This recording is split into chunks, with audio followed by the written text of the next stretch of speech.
It was the kind of countryside that felt removed from time. The narrow roads were lined with dry stone walls, hedgerows thick with brambles, and fields that rolled lazily toward dense woodland. A place where everything slowed down, where neighbors were miles apart, the air carried the smell of soil and pine, and the only sounds were of distant sheep, birdsong, and the occasional rattle of an old tractor. I was 31 and recovering from a burnout. City life had chewed me up and spat me out after years in advertising. I didn't quit because of some noble moment of clarity. I just cracked one day.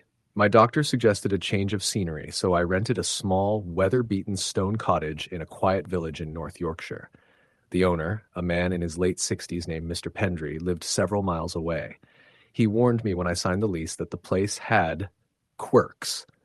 At the time, I assumed he meant creaky pipes and drafty windows. I laughed and told him I could handle it. The cottage stood alone, tucked into a shallow hill with fields on three sides and the woods behind. There was no Wi-Fi, limited cell signal, and the power flickered when the wind picked up. But I welcomed it. I needed quiet. I brought books, sketch pads, a few supplies, and planned to spend my time walking, writing, and sleeping. The first few days were exactly what I hoped for. Cool mornings with tea on the back steps, misty hikes into the trees, and nights by the fireplace with nothing but the crackle of wood for company. There was a sense of peace I hadn't felt in years. But something changed on the fifth night. It started with a sound I couldn't place. I'd gone to bed early, tucked beneath heavy wool blankets. Around 2 a.m., I woke to the unmistakable thud of footsteps on the wooden floor outside my room. At first, I thought it might be an animal, maybe a fox or badger that had gotten in. I sat up and listened. The steps were deliberate, slow, heel to toe. I called out, "Hello?" The footsteps stopped. Silence stretched so long that I started to doubt myself. But just as I lay back down, I heard it again, this time closer. It sounded like someone was walking from the small hallway into the living room. I grabbed the flashlight beside my bed and crept out into the dark. Nothing. The front door was still locked. The windows were shut. I checked every corner of the cottage, but found no sign of anything or anyone. I tried to shrug it off, convincing myself it must have been the house settling or a rodent in the walls. But the next night, the footsteps returned. And this time they didn't stop when I woke. I heard them moving slowly through the house, circling the perimeter of my bedroom. A soft tapping joined them, like fingers brushing along the wall. I kept perfectly still, heart pounding in my throat. It felt like whoever, or whatever it was, knew I was awake. I didn't sleep at all that night. In the morning, I found long scratches on the inside of the bedroom door, 3 narrow gouges that hadn't been there the day before. I tried to rationalize it, but my stomach twisted when I touched them. They were fresh, splinters still dangling from the wood. By day, everything felt normal again. The cottage looked like a painting, with ivy climbing the stone and bees drifting lazily over wildflowers. I tried to convince myself I was just on edge, that isolation was playing tricks on my mind. But the unease never left. One afternoon, I walked into the woods behind the cottage. The air was thick with pine and damp moss. The trees grew close together, and the further I went, the darker it became. About a mile in, I stumbled upon a clearing with an old stone well at its center. It looked ancient, covered in moss, rim cracked, and filled with stagnant water. I peered into it, expecting to see the bottom, but the darkness inside swallowed the light. A dead crow lay at the edge, its wings splayed, eyes pecked out. I didn't stay long. That night, the sounds escalated. I was lying in bed, light on this time, when I heard something knock against the back window. A single sharp tap, then another, then a third. When I went to look, there was nothing outside.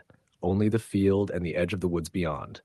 No trees close enough to tap the glass, no branches. I turned away from the window, and in the reflection, I saw movement behind me. A flicker of something tall and dark passing through the hallway. When I spun around, the hall was empty. I started sleeping with the flashlight in one hand and a knife from the kitchen under my pillow. My dreams became filled with distorted voices and imagery I couldn't remember when I woke up. Just a heavy, choking fear that lingered all day. On the 8th night, I woke to find the bedroom door open. I was sure I had closed it. The cottage was deathly still, but I felt a presence, something watching. I got up, heart racing, and as I stepped into the hallway, I saw muddy footprints leading from the front door to my room. Bare feet. Human. Large, but the door was still locked. I checked every window, every latch. Nothing had been opened. The prints simply began at the threshold and ended at my door. That's when I called Mr. Pendry. I tried to stay calm, explaining everything. The footsteps, the scratches, the reflections. There was a long pause before he spoke. "I suppose it started again," he said, voice quiet. "What do you mean again?"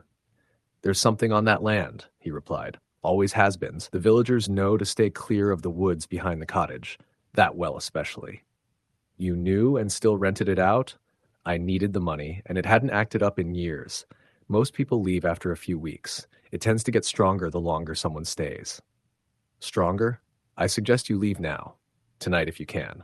I packed immediately, but as I began stuffing clothes into my bag, the air changed. It grew heavy, almost hard to breathe. A low hum filled the room, like a distant swarm of bees. The lights flickered once, then went out. And then I heard it. Breathing. Not mine.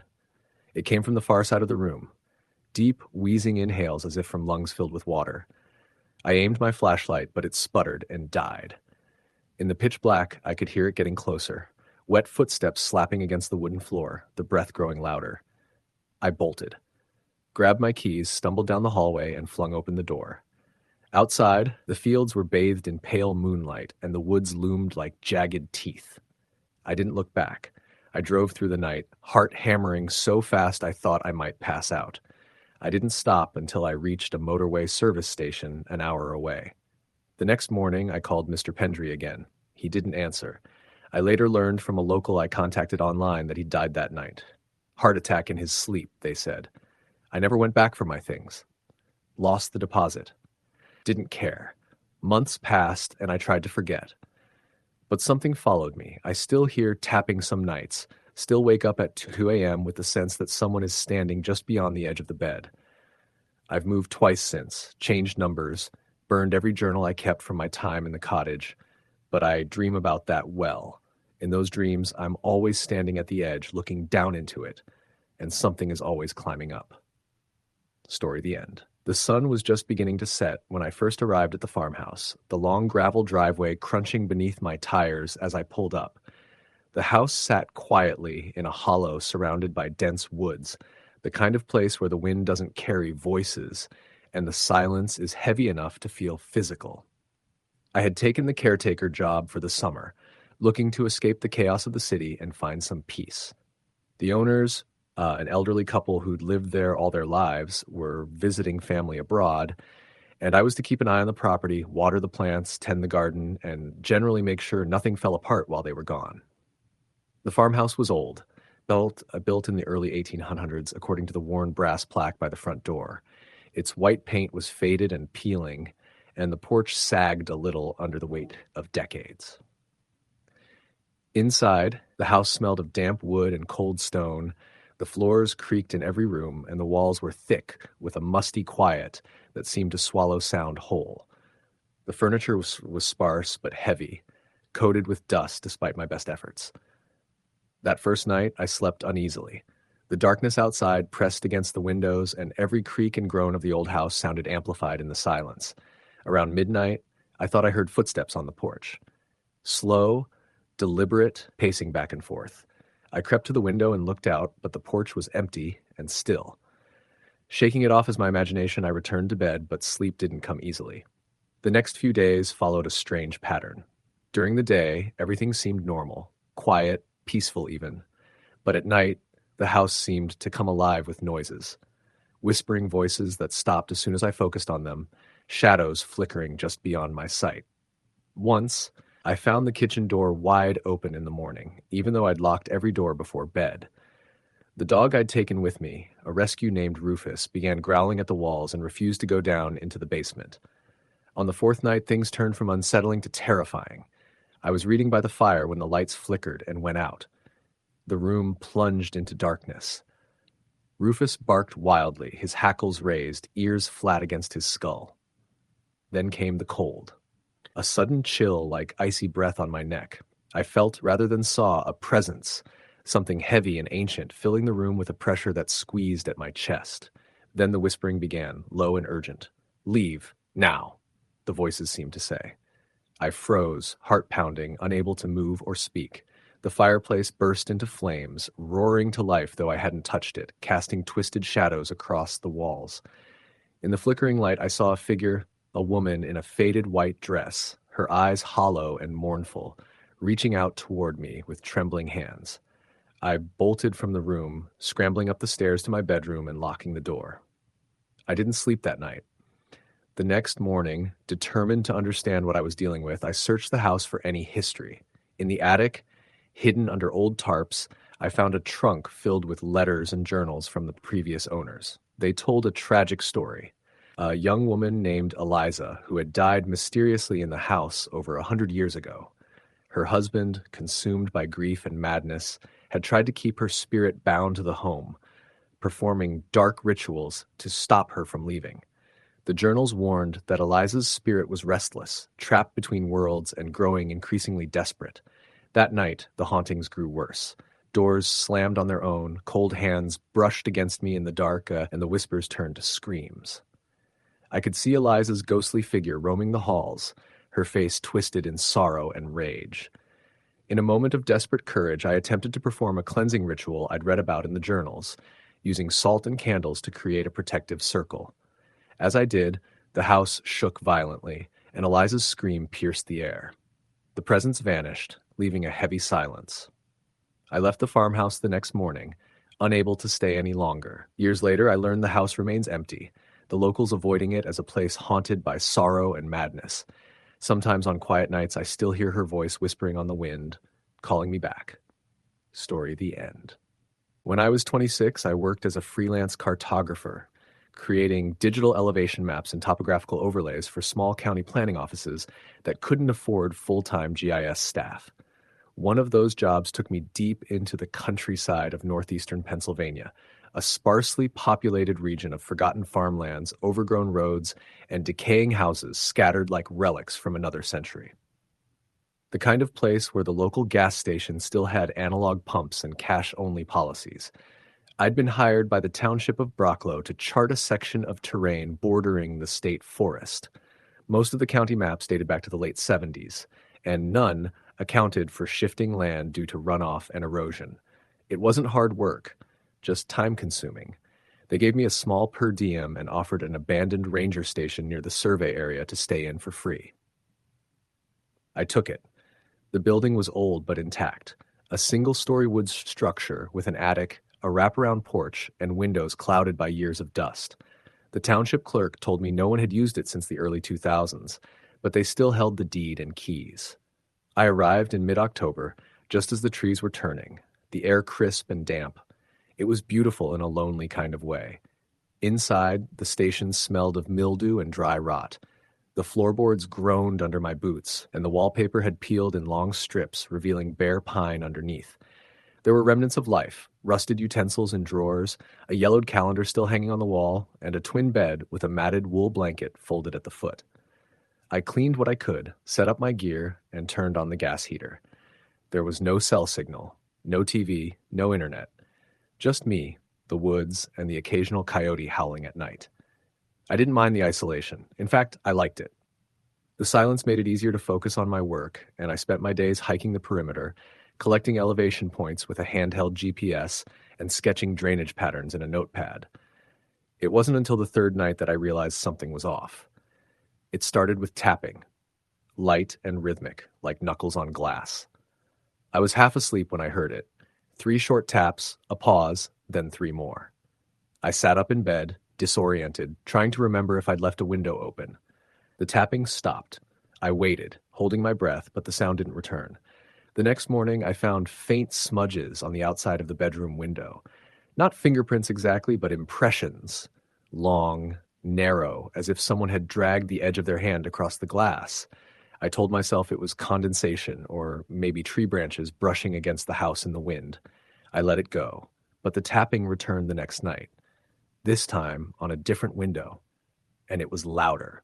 When I rushed outside with a flashlight, the air was still. Nothing moved. No breeze, no animals. just the oppressive silence of a forest holding its breath. I circled the house twice and found nothing, but as I stepped back onto the porch, I heard it again. 3 taps, this time from the kitchen window behind me. I spun around, but there was only darkness.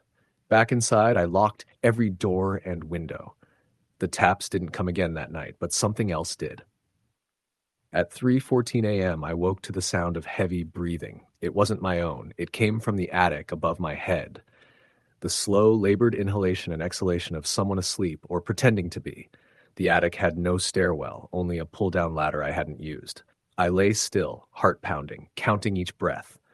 Eventually it stopped. I didn't sleep again until morning. After sunrise, I forced myself to check the attic. I pulled down the ladder, climbed up slowly, flashlight in hand. The space was small and cramped, full of cobwebs and dust. Old furniture covered in sheets, boxes of papers, and something strange. A rocking chair facing the far corner. Nothing else. No footprints in the dust. No sign of anyone or anything having been there. But the chair unnerved me. It looked handmade, carved from a dark wood I didn't recognize. One arm was split and the seat sagged slightly like it had seen years of use. I told myself I was letting the isolation get to me. People imagine things all the time in the woods. Sounds carried, rodents nested, brains filled in gaps. But the dread didn't fade. If anything, it deepened. Later that day, while surveying an overgrown gully, I found a path that wasn't on the map. It was narrow and choked with thistle and thorns, but it had clearly once been maintained. Old fence posts lined its edge, wrapped in rusted wire. I followed it out of curiosity, and after about half a mile, I came to a clearing and a house. More accurately, what was left of a house. The roof had caved in and vines had overtaken the frame. The door hung loose on its hinges. A stone chimney jutted out of the collapsed rear wall like a broken spine. It wasn't on any map.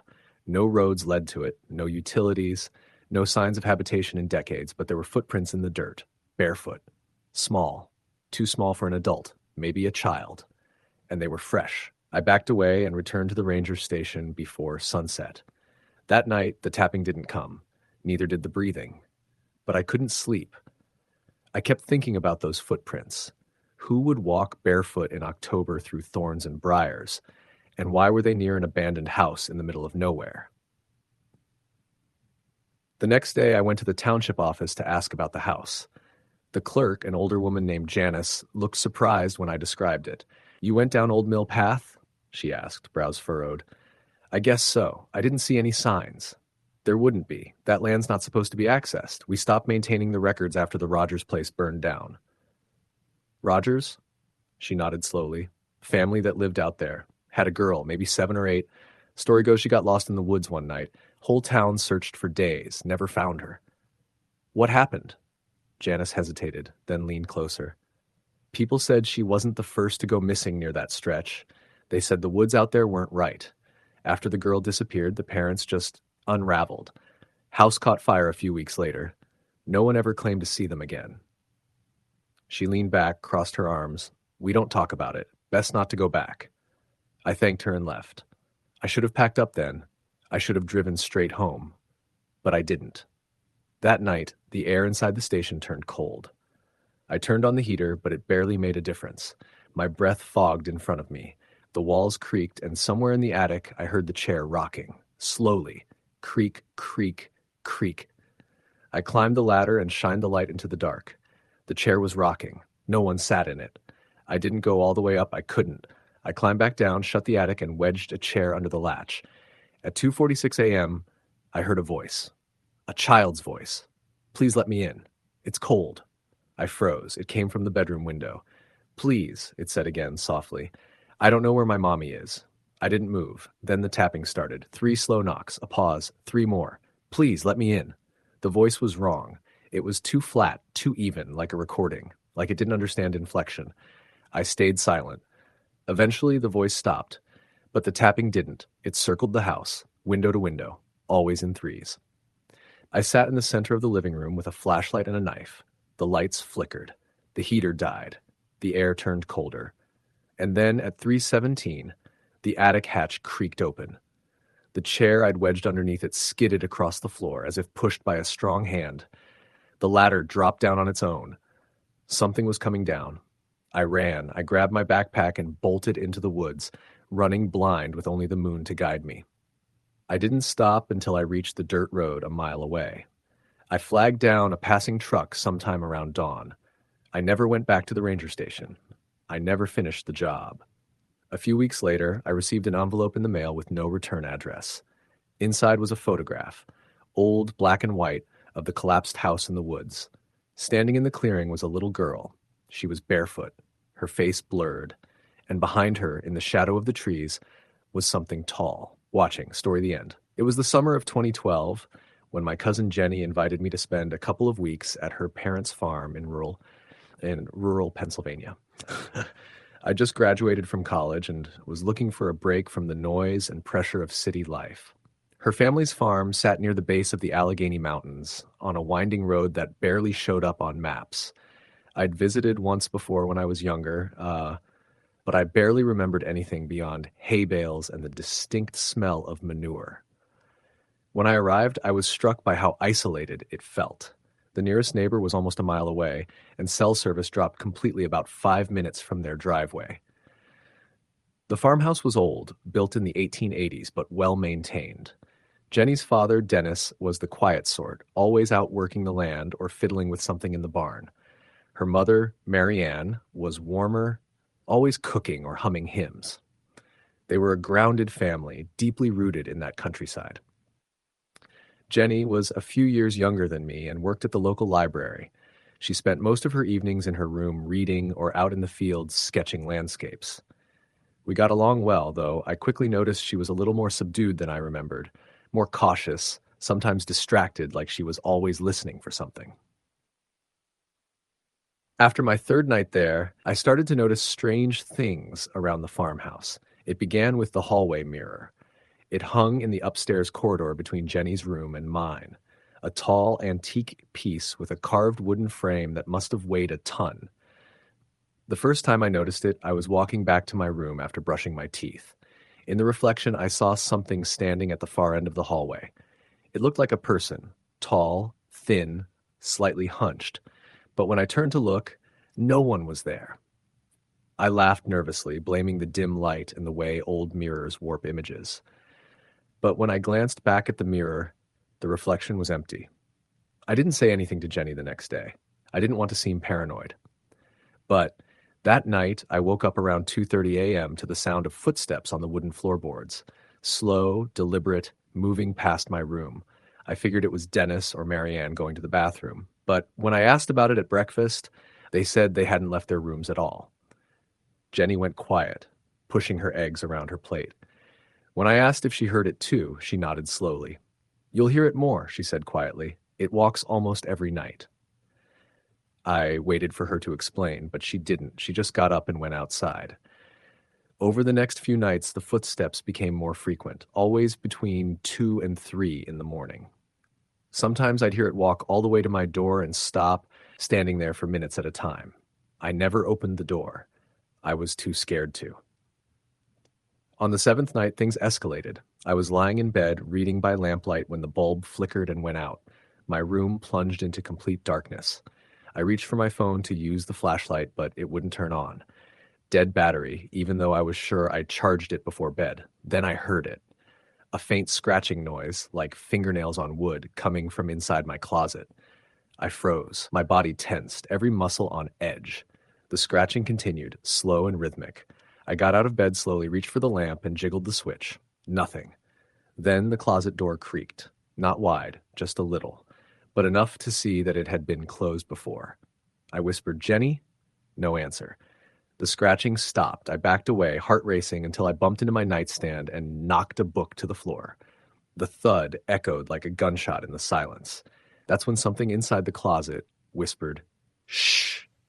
I left the room without looking back. I slept on the couch downstairs with all the lights on. The next morning I told Jenny everything. She nodded, expression unreadable. Then she asked, "Did you see it in the mirror yet?" I told her what I'd seen that first night, and her face went pale. "That's where it starts," she said, "with the mirror, then the footsteps, then it comes inside." "What is it?" I asked. "Have you told your parents?" "They know," she said. "They just don't talk about it. No one around here does." She finally told me what she knew. The farmhouse used to belong to another family, the Blakes, in the early 1900s. The father, Charles Blake, reportedly went mad after a harsh winter took two of his children. He became obsessed with the idea that the land was cursed. One night during a thunderstorm, he murdered his wife and remaining child, then hung himself from the rafters in the barn. The locals claimed he'd scrawled something into the wood above the fireplace before he died. It walks to remember. The house sat empty for nearly 20 years after that. People claimed they saw things, shadows in the windows, lights in the barn, children's laughter echoing through empty rooms. Eventually, people stopped coming near the place. Dennis and Mary Ann bought it for cheap in the 80s and fixed it up. They never told Jenny about the history, but when she was 8, she saw something in the mirror, a man standing in the hallway, mouth open in a silent scream. Ever since, she'd heard the footsteps too. Sometimes she heard crying, other times laughter. Once, she said, she woke up to find handprints on the inside of her bedroom window. It doesn't want anything, she said. It just wants to be known. I told her I wanted to leave. She understood. That night, I packed my bags and planned to head out first thing in the morning. But the house had other plans. I was almost asleep when I heard the footsteps again, this time faster, almost frantic, moving back and forth in the hallway. Then slamming on the walls, hard enough to rattle the picture frames. I jumped out of bed and opened the door, intending to call out for Dennis. The hallway was empty. But the mirror showed something else. A figure stood at the end of the hallway in the reflection, back turned, but slowly turning its head toward me. Its eyes were black pits. Its mouth hung open too wide, like it was dislocated. Its skin was mottled, cracked like old clay. And then it started walking toward me, but only in the reflection. I looked into the hallway. Nothing. In the mirror, it got closer. I stepped back into my room, heart pounding. I turned to close the door, and there it was. Not in the mirror. Standing in my room, close. Its breath smelled like dirt and old wood. It didn't move, didn't blink. Just stood there, staring. Then it whispered, "You see me now." I don't remember screaming. I only remember waking up on the couch the next morning, cold and disoriented. Dennis and Mary Ann were in the kitchen, acting like nothing happened. Jenny wouldn't look me in the eye. I left within the hour, driving 6 hours nonstop until I reached my apartment in the city. I didn't speak to Jenny for a while after that. I didn't want to. Every time I tried to sleep, I'd hear footsteps in the hall. My apartment didn't have a hallway, just a living room and a bedroom. Sometimes I'd catch something in the bathroom mirror. A flicker. A shape. Nothing clear. I got rid of all the mirrors in my place. Months later, I got a letter from Jenny. She said things had gotten worse, that she was thinking of leaving the farm. Her last sentence still haunts me. "It's walking more now, and sometimes it calls your name." I never replied. I didn't want to know what else it remembered. But every now and then, when I stay somewhere unfamiliar or use a mirror I don't recognize, I feel something watching, waiting. Maybe it followed me. Maybe it never left that house, but I still hear the footsteps sometimes. Last night in the mirror behind me, I saw a tall figure with a cracked smile standing just out of reach. Story the end. When I was 17, I lived with my mother and younger sister in a rented house just outside the town of Shropshire, not far from the Welsh border. My parents had separated the year before, and Mum decided to move us out of Birmingham to be closer to her cousin, who ran a farm in the countryside. She thought the change of scenery would be good for us. I was in my final year of school, already bitter about the move, and I hated how quiet the new place was. The house sat along a narrow country road with no footpath and was surrounded by hedgerows so thick they might as well have been walls. The nearest neighbor was almost half a mile away. It was an old farmhouse that hadn't been lived in for years before we moved in. 2 stories, limestone walls, creaky wooden floors, and a sagging barn out back. The place had charm, my mother said. I called it depressing. The upstairs hallway had warped floorboards, and no matter how many times we cleaned it, the smell of dampness never left the air. We settled in during the autumn, just as the days were starting to grow shorter. The evenings felt like they lasted forever. At first, everything was quiet, but within a week, I started to notice small things that unsettled me. One evening, after Mum had gone to bed and my sister Holly was asleep, I was in the kitchen finishing some homework. I heard footsteps overhead. Heavy, deliberate, walking across the hallway upstairs. I assumed it was my mum going to the bathroom until I heard the door creak at the top of the stairs. The footsteps came down a few steps and then stopped. I called up, "Mum?" No answer. Just silence. When I walked over and looked up the stairwell, there was no one there. Her bedroom door was closed and the lights were off. The next morning, I asked if she'd been up during the night. She shook her head. "I slept straight through. Why?" "No reason," I said, but I couldn't get the sound out of my head. A few nights later, it was Holly who said something. She told Mum over breakfast that she'd seen someone standing at her door during the night. "He was watching me," she said. "Who was watching you?" Mum asked, frowning. "A man," Holly said. "He was tall. He didn't come in, though." Mum dismissed it as a bad dream. I could tell by her tone that she didn't believe her, but she also didn't want to scare her. I believed her. The worst started happening after we found the cellar. One Saturday, we were clearing out the barn. There were old tools, rotted hay, and a rusted bicycle frame leaning against the wall. I was moving some crates when I noticed a wooden panel behind a pile of firewood. I pulled it back and found a small door half buried behind the stacked logs. It was a narrow entrance with an old iron handle. The door creaked open, revealing a short flight of stone steps leading down into darkness. It smelled like wet earth and something sour. I called Mum over, and we both went down together. The cellar wasn't large, just a single room with stone walls and an arched ceiling, like it had been built centuries ago. There were a few broken crates and what looked like an old wine rack. And in the far corner, there was a single wooden chair facing the wall. Mum said it was probably just storage from the previous tenants, but I couldn't help but think it looked like someone had been sitting there facing the wall in silence. The air felt wrong, heavy, like something didn't want us down there. We didn't stay long. That night, I woke up gasping. The room was cold, colder than it had any right to be. My breath fogged in the air. I heard footsteps again, this time right outside my bedroom. Then the door handle jiggled. I shouted, "Who's there?" It stopped. I got up and opened the door. No one, just the dark hallway and the faint smell of earth, the same as in the cellar. A few days passed without incident. Then Holly started sleepwalking.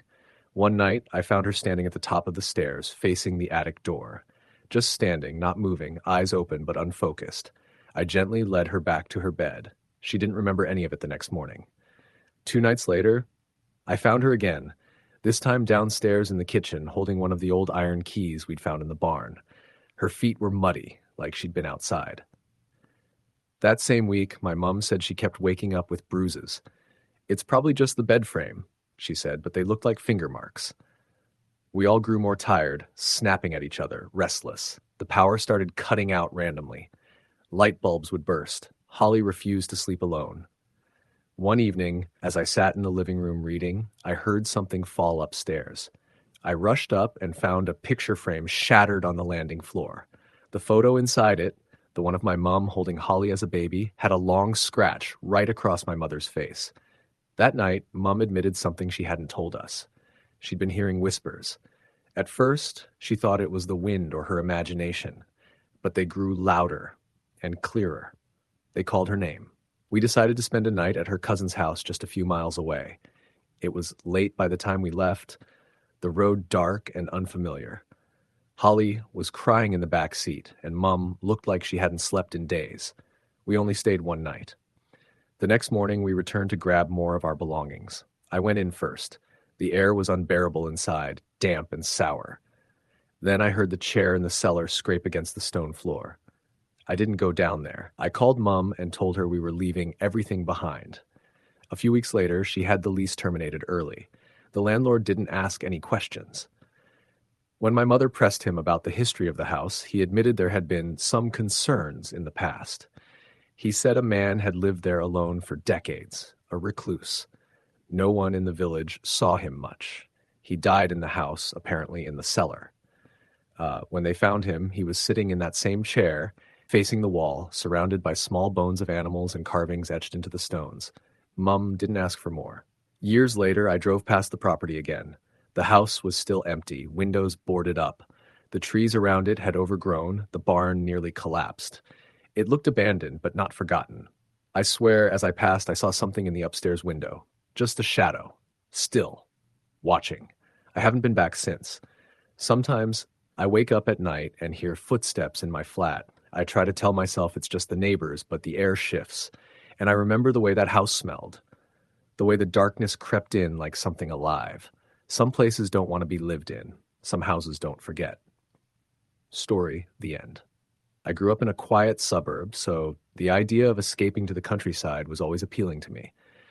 At 28, after years of working a stressful desk job and nursing a failed engagement, I finally decided to do something drastic. I cashed out part of my savings and rented a small farmhouse in rural Derbyshire, about 4 hours north of where I used to live. It was tucked away in a forgotten corner of a village called Farnsfield, not even big enough to have a proper town square. Just a post office, a church, and a pub. The farmhouse was cheap. Too cheap, honestly. But I didn't question it much.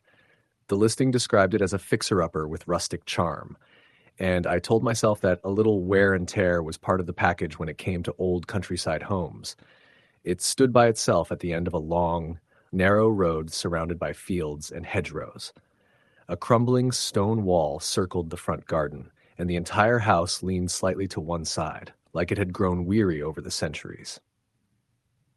The previous owner had passed away 2 years before, and the place had been left empty ever since. The landlord said he lived abroad and just wanted someone to occupy the property to keep it from falling further into disrepair. He didn't ask for much, just that I pay rent on time and don't mess with the cellar. That last part made me pause. "What's down there?" I asked. "Old junk, damp walls, not worth your time," he replied. "The door's locked anyway." I moved in during early autumn. The leaves were turning, the air was crisp, and for the first few days, everything felt like a dream. I'd sit on the back porch with a cup of tea, watching birds dart through the trees, listening to the low hum of the wind. There was no traffic, no sirens, just nature. I started sleeping better, my appetite came back. I even started painting again, something I hadn't done since university. But then things began to shift. At first, it was subtle. Small knocks in the night, a light creaking above me when I was downstairs. The wind, I figured. The house was old, made of timber and stone. It settled with temperature changes. One night I woke to the sound of footsteps. Not heavy ones, soft, almost hesitant, moving from the upstairs hallway toward my room. I sat up in bed, heart pounding, and listened. They stopped just outside my door. I stared at the doorknob. It didn't turn. Nothing happened. When I opened it, the hallway was empty. But the scent of something strange lingered in the air, a mix of mold, earth, and something sweet like old flowers. That smell never really went away after that. A few nights later, I heard whispering. Again, it was faint, like someone was speaking just beneath my hearing threshold. I pressed my ear to the bedroom wall. The whispers stopped. When I backed away, they resumed. It wasn't the kind of whisper you associate with normal sounds, like a breeze through the cracks or animals in the attic. This felt intentional, rhythmic, repeating phrases I couldn't understand. One evening, I returned from a walk and found muddy footprints in the hallway. I hadn't worn my boots inside. They led from the front door down the hall and stopped right in front of the locked cellar door. The lock was rusted, unchanged, still covered in cobwebs. I called the landlord. He didn't answer. Over the following days, the house grew heavier somehow. The air became thick. Every time I passed the cellar door, I could feel something on the other side. I don't know how to explain it. It wasn't a presence exactly, more like a pressure, as though the door were holding something back. And the dream started. In one, I stood in the cellar holding a candle. A child was in front of me, a girl, maybe 6 years old. She wore a tattered dress and no shoes. Her face was turned away, but she was whispering something. I tried to listen, to make out the words, but every time I moved closer, she'd turn just slightly away, always just out of view. Then the candle would blow out and I'd wake in a cold sweat. After the third night of this dream, I decided to break the lock. I don't know what I was hoping for. Maybe I thought there was a rational explanation. Maybe I wanted to prove to myself that it was all just stress, that there wasn't anything down there but old paint cans and forgotten boxes. I used a hammer and chisel to break the rusted latch. The cellar door creaked open with a long groan, and a gust of cold, damp air hit me. The smell was overwhelming, rot, mildew, and something faintly coppery. I descended with a flashlight. The cellar was narrow and low-ceilinged, with stone walls slick with moisture. The floor was dirt, uneven and sunken in places. There were a few shelves with empty jars, an old wheelbarrow, and a broken rocking chair. But in the far corner, something caught my light. It was a bundle of cloth. I thought it might have been a pile of blankets at first, but when I moved closer, I saw it was something else. A child-sized dress, rotted and matted with what looked like old blood. Beneath it, partially buried in the dirt, was a small human femur. I stumbled back and dropped the flashlight. The beam spun wildly, illuminating the walls. And that's when I saw them. Dozens of small handprints, all over the stone. Some looked fresh. Others had been scratched deep into the surface. I left the cellar and didn't go back. I contacted the landlord again and left a voicemail. I told him I was done, that I was moving out immediately. I didn't even ask for my deposit back. I just wanted out.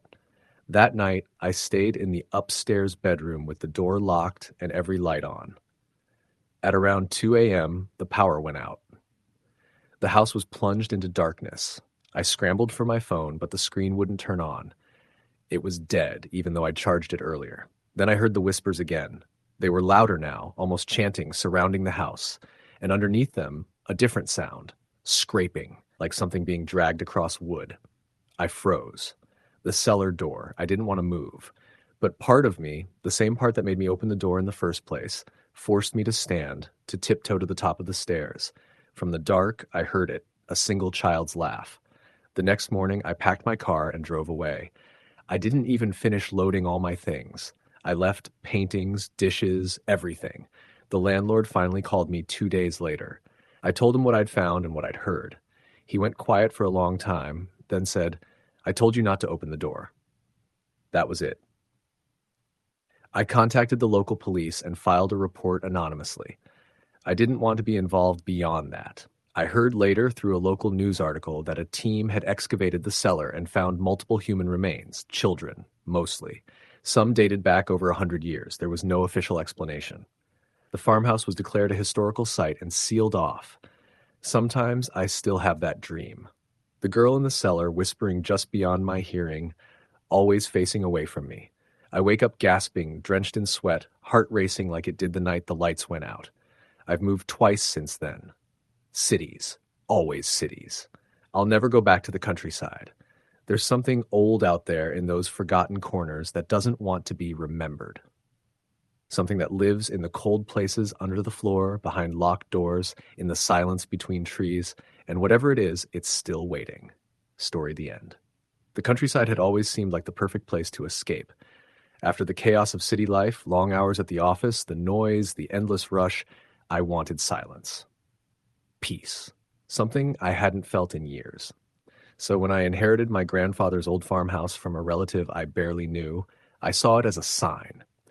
I packed a few things and drove out, not knowing what awaited me in that vast stretch of land that seemed untouched by time. The farmhouse sat at the end of a gravel road, surrounded by endless fields and a dense patch of woods. From a distance, it looked like a painting. A white, weathered house with chipped paint, a sagging porch, and a rusty tin roof. The yard was overgrown, the grass tall enough to hide snakes or worse. The air smelled of damp earth and something old, like history itself. The kind of smell that seeps into your bones. I spent the first day cleaning up the inside. Dust covered every surface, and cobwebs hung like curtains in the corners. There was a fireplace in the living room, a huge old stove in the kitchen, and the creakiest floorboards I'd ever stepped on. But the walls were thick, and the windows faced the sunrise. It was quiet. Too quiet. On the second night, after a simple dinner of canned beans and bread, I sat by the fire, reading an old book I found in the house. The wind picked up outside, rattling the windows and the loose shutters. Then suddenly I heard it, a low, creaking sound coming from the porch. I froze. The porch swing was moving slowly, as if someone had just gotten up from it, but when I looked out, there was no one there. I told myself it was the wind, but sleep didn't come easily. I kept hearing noises outside, footsteps crunching on gravel, soft, whispering voices, the faint sound of children laughing. But every time I looked out, the yard was empty. No lights, no cars, nothing but the dark fields stretching into the night. By the third day, I decided to explore the woods. There was an old trail, barely visible beneath the leaves, leading deeper into the trees. I followed it until it opened into a small clearing with an abandoned well in the center. The well was covered with a rusted metal grate, but I could see down into the darkness. I threw a small stone inside and listened to it splash far below. But there was something else, a faint echo, like a whisper, that didn't belong to the wind. That night, as I sat by the fireplace, the knocking started. At first, it was a soft tapping, like someone tapping a fingernail on wood. Then it grew louder, more insistent. 3 taps, pause, 2 taps, pause, then 3 again. It came from the back door. My heart pounded as I grabbed a flashlight and crept toward the sound. When I opened the door, there was nothing but the empty yard bathed in moonlight. I was shaken, but tried to brush it off. The farmhouse was old, settling noises, animals, maybe a neighbor playing tricks. But over the next few nights, the knocking continued, always the same rhythm. And then the footsteps started, slow, deliberate steps circling the house, sometimes pausing outside my bedroom window. I started locking every door and window, but it didn't help. The sounds came from inside, too. Whispers in the hallway, faint crying from the attic, and once footsteps in the basement below, though I hadn't dared to open the door. One afternoon, I met Mrs. Wilson, an elderly woman from the nearest farm. She came by with a basket of fresh eggs and warned me in a hushed voice. "That house carries a burden," she said. "You'll want to be careful." "What kind of burden?" She hesitated. "My grandmother told me stories of a woman who lost her children long ago. They say she waits, looking for them. And if she finds strangers instead, well, you don't want to meet her." That night, the air grew colder than before, and the house seemed to sigh with a weight I couldn't explain. I stayed up, flashlight in hand, waiting. Around midnight, the knocking started again, louder than ever, this time on the kitchen window. When I looked out, I saw her, a pale figure in a tattered white dress, standing just beyond the glass. Her eyes were dark hollows, her hair wet and tangled, her face streaked with tears. She raised her hand slowly and tapped on the window. 3 times, paused 2 times. Then she stared at me, unmoving. I slammed the window shut and backed away, heart racing. The whispering began then, soft voices calling my name from every corner of the room. I barely slept the next days. I found old newspapers in the attic, yellowed and fragile, telling a story of a family tragedy. A mother who lost her children in the river years before and vanished herself soon after. Locals whispered that the house was cursed, that no one who lived there ever stayed long. Determined to end the haunting, I researched old local customs and found a ritual to calm restless spirits, something to help her find peace. On the last night, I lit candles around the porch, placed wildflowers on the windowsills, and spoke aloud words I had found in an old book of folklore. At first, nothing happened. Then, the knocking stopped. The footsteps faded. The house settled into an eerie silence, different from before. Calmer, but heavy, like a breath held. And then I heard a soft voice, barely a whisper in the wind. "Thank you." The next morning, the house felt lighter, the air warmer. The haunting was over. But as I packed my things to leave that afternoon, I caught a glimpse of her in the mirror, standing behind me for just a second, a faint smile on her sorrowful face before she disappeared forever. Story the end. The countryside was supposed to be the perfect refuge from everything I wanted to leave behind. My noisy city life, the constant pressure of deadlines, the endless distractions of screens and crowds. I had been exhausted for months, dragging myself through each day with a tired smile and pretending everything was fine. My doctor suggested I take some time away, somewhere quiet to reset. I didn't argue. I found a small cottage for rent on the edge of a village called Ashcombe. It was tucked just beside a patch of ancient woodland, the kind of place where the trees seemed to whisper and the wind always carried the scent of pine and earth. The listing was simple, a 2-bedroom stone cottage with a fireplace and an old garden shed out back. The owner, a man named Tom Carter, was a local who still farmed a few fields nearby. He said the cottage had been in his family for generations. He warned me that the village was peaceful but slow, and that if I was expecting Wi-Fi or fast internet, I'd be sorely disappointed. I wanted exactly that. No internet, no distractions. I arrived on a cool autumn afternoon, the sky heavy with gray clouds, leaves rustling in the slight breeze. The village was tiny, barely a handful of houses clustered around an old church. The locals I met were polite but distant, nodding hello without lingering. I thought it was just rural reserve. The cottage itself was charming, if a little rough around the edges. The stone walls were thick, the wooden floors creaked with age, and the fireplace looked like it hadn't been used for some time. I made myself at home quickly, lighting a fire and settling in with some books. For a few days, the quiet was a balm. I'd wake early to the sound of birdsong, drink coffee on the back porch, then spend hours wandering through the woods or reading by the fire. But on the third night, things began to shift. I was lying awake late when I heard it, a soft tapping on the window next to my bed. At first, I thought it was rain or a branch brushing against the glass. The window faced the garden and beyond it the edge of the woods, thick with shadows. The tapping came again, slow and rhythmic, like a deliberate knock.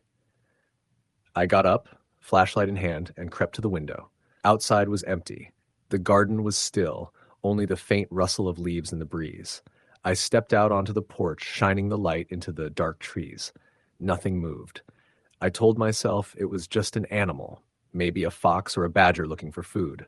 The next day, I mentioned the noise to Tom when he came by to check on the cottage. He frowned, his face tight. "Strange things happen around here sometimes," he said quietly. "Some folks say the woods have eyes." I laughed nervously. "Ghost stories?" "Maybe," he shrugged. "The woods are old. There's history there." He didn't elaborate, and I didn't press. That night, the tapping returned, louder and more insistent. This time, it wasn't at the window, but at the back door. I froze in bed, heart pounding. Then came another sound, a dragging noise as if something heavy was being pulled across the floor outside. The back door led to the garden shed, and beyond that, the trees. I summoned the courage to get up and check. The door was locked. I looked out, but saw nothing. The dragging stopped abruptly. I convinced myself I was imagining things. The next few days were a blur of unease. During the day, the village felt colder somehow. At the churchyard nearby, I noticed fresh flowers on some graves and wreaths on others. One grave stood out, a weathered headstone with no name, just the date 1897 and a single word, lost. Curiosity got the better of me, and I asked the old woman who tended the churchyard about it. Her eyes darkened. "That's the grave of young Elsie Moore," she said. "She disappeared from the village over 100 years ago. Some say she wandered into the woods and never came back." "Do you believe she still haunts the place?" The woman gave me a long look. "I believe some spirits don't find rest, especially those who vanished without a trace." That night, sleep evaded me. At around midnight, I heard footsteps outside my window. Not just tapping now, but distinct footsteps, soft and deliberate, walking along the garden path. I pulled the curtains aside and pointed my flashlight outside, but the beam cut only through fog rolling in from the fields. Then the footsteps stopped just beneath the window. A chill ran through me. I saw a faint outline, a woman, thin, dressed in what looked like a long white gown, hair hanging loose. Her face was pale, shadowed. She didn't move, just stared up at my window with hollow eyes. I blinked, and she was gone. The next morning, I found long scratches on the wooden frame of the window, deep and jagged as if someone had tried to claw their way inside. I called Tom again, voice shaking. "I think the stories are true," I said. He sighed. "Elsie's been known to wander. Some nights she's restless." "Why?" "No one knows for sure, but the woods don't like strangers poking around. She's said to lure people deep inside, and they never return." My rational mind fought the rising fear, but the sensation of being watched stayed with me. I avoided the garden at night, kept the doors locked tight, and spent the evenings by the fire, trying to drown out the silence. Then a week later, I went for a walk into the woods. The trees grew thick, their branches nodding overhead to blot out the sky. I followed a narrow path, stepping over gnarled roots and fallen leaves, drawn deeper by a strange compulsion. I came to the clearing where the old well stood. It was a stone circle covered in moss and ivy, its opening dark and silent. I peered over the edge but saw nothing but blackness. A cold wind swept through the clearing and I shivered. Suddenly, a voice whispered my name, soft, female, calling from inside the well. I stumbled back, heart hammering. When I looked again, the well was empty. That night, the house trembled with strange sounds, whispers, footsteps, and an agonized wail that seemed to come from beneath the floorboards. I huddled under blankets, tears running down my face, begging whatever it was to leave me alone. Sleep was a stranger that night. In the days that followed, the presence grew stronger. Objects moved. My keys disappeared only to be found in the garden shed. The firelight flickered and dimmed even when the room was still. And sometimes, in the quiet moments, I saw her standing at the foot of my bed, a pale figure in white, eyes filled with sorrow and longing. I tried to research Elsie's story, digging into village archives and old newspapers. The tale was tragic. A young woman accused of witchcraft in the late 19th century, shunned by neighbors, and finally disappearing after a stormy night. Some said she was killed by fearful villagers. Others believed she fled and was lost in the woods. No matter the version, the feeling remained that her spirit was trapped, caught between worlds, desperate for peace. One night I awoke to a sudden coldness and found Elsie standing at the bedroom door. Her eyes were clearer now, filled with a terrible sadness. She reached out to me, her fingers trembling. "Help me," she whispered. Terrified but unable to look away, I nodded. She led me outside, through the garden and into the woods. The path seemed to twist and turn on its own, that deeper and darker than before. Finally, we reached the well. "Look," she said, voice barely audible. I peered down and saw a faint glow far below, like a trapped soul. Elsie's gaze met mine. "Free me." Without thinking, I found an old rope in the shed and tied it around a nearby tree. Carefully, I lowered it into the well, hoping it would reach whatever was trapped. The rope snagged, but with effort, I pulled up a small wooden box, worn and waterlogged. Inside, wrapped in rotting cloth, was a locket and a bundle of old letters. Love notes from someone Elsie had waited for but never reunited with. The weight of the sorrow crushed me. I took the box and buried it near the well, whispering a promise that she would be remembered, that she would finally rest. That night, the air was calm. The cottage felt warmer, lighter. For the first time in days, I slept peacefully. In the mornings after, the tapping stopped. The footsteps ceased. And though the village remained quiet, the oppressive presence lifted. But I never forgot the look in Elsie's eyes, how real her pain was, how lost she had been. I left Ashcombe soon after, but sometimes when the wind carries the scent of pine and earth, I swear I hear a soft whisper on the breeze. Thank you. Story the end. The last place I wanted to be was in the middle of nowhere, standing in a field as the sun sank behind the hills and the sky turned a bruised purple. But when my car sputtered and died on that lonely stretch of back road, there was no choice but to keep walking toward the tiny cluster of houses I'd seen earlier on the horizon. I was a city guy, always had been. But after the breakup, my friends said I needed to clear my head. So, here I was, driving through the countryside of upstate New York, hoping the quiet and fresh air would help me forget the mess I'd left behind. The road was narrow, cracked with weeds sprouting through the seams, and the trees pressed close on both sides like they wanted to swallow me whole.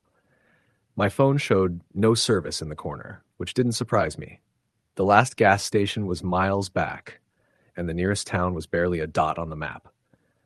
As I trudged forward, the air grew colder, the wind carrying a scent I couldn't place, something like damp earth mixed with faint smoke. I saw a porch light flicker on a little white house with peeling paint and a sagging roof. The house sat at the end of a gravel driveway that looked as if it hadn't been driven on for years. I hesitated, but finally decided to knock. No answer. I called out, but my voice seemed swallowed by the vast silence. Just as I turned to leave, the porch light went out. Darkness closed in faster than I expected. The forest's edge was just a few yards behind the house, shadows stretching long and twisting as if alive. I tried my phone again, still no signal. I noticed an old weathered mailbox by the gate. The name Caro was barely legible on the rusted metal. Something about the name made my skin crawl. Maybe because I'd heard it before. On the walk back to the road, I noticed the house had a small garden with wildflowers and what looked like hand-carved wooden stakes hammered into the ground at odd intervals. I stopped to look closer, and suddenly a whisper rode the wind, soft, unintelligible, but unmistakably a voice. My heart jumped. I spun around. Nothing. The next day, a local gas station owner named Earl gave me a ride back to the area. He was a grizzled man with weather-beaten skin and eyes that looked like they'd seen too much. When I asked about the Caro place, he went pale. "That place," he said, lowering his voice, "has been empty for decades. The Caro family disappeared one night in '58. No one ever figured out what happened. Folks around here don't talk about it much. Some say the woods took 'em."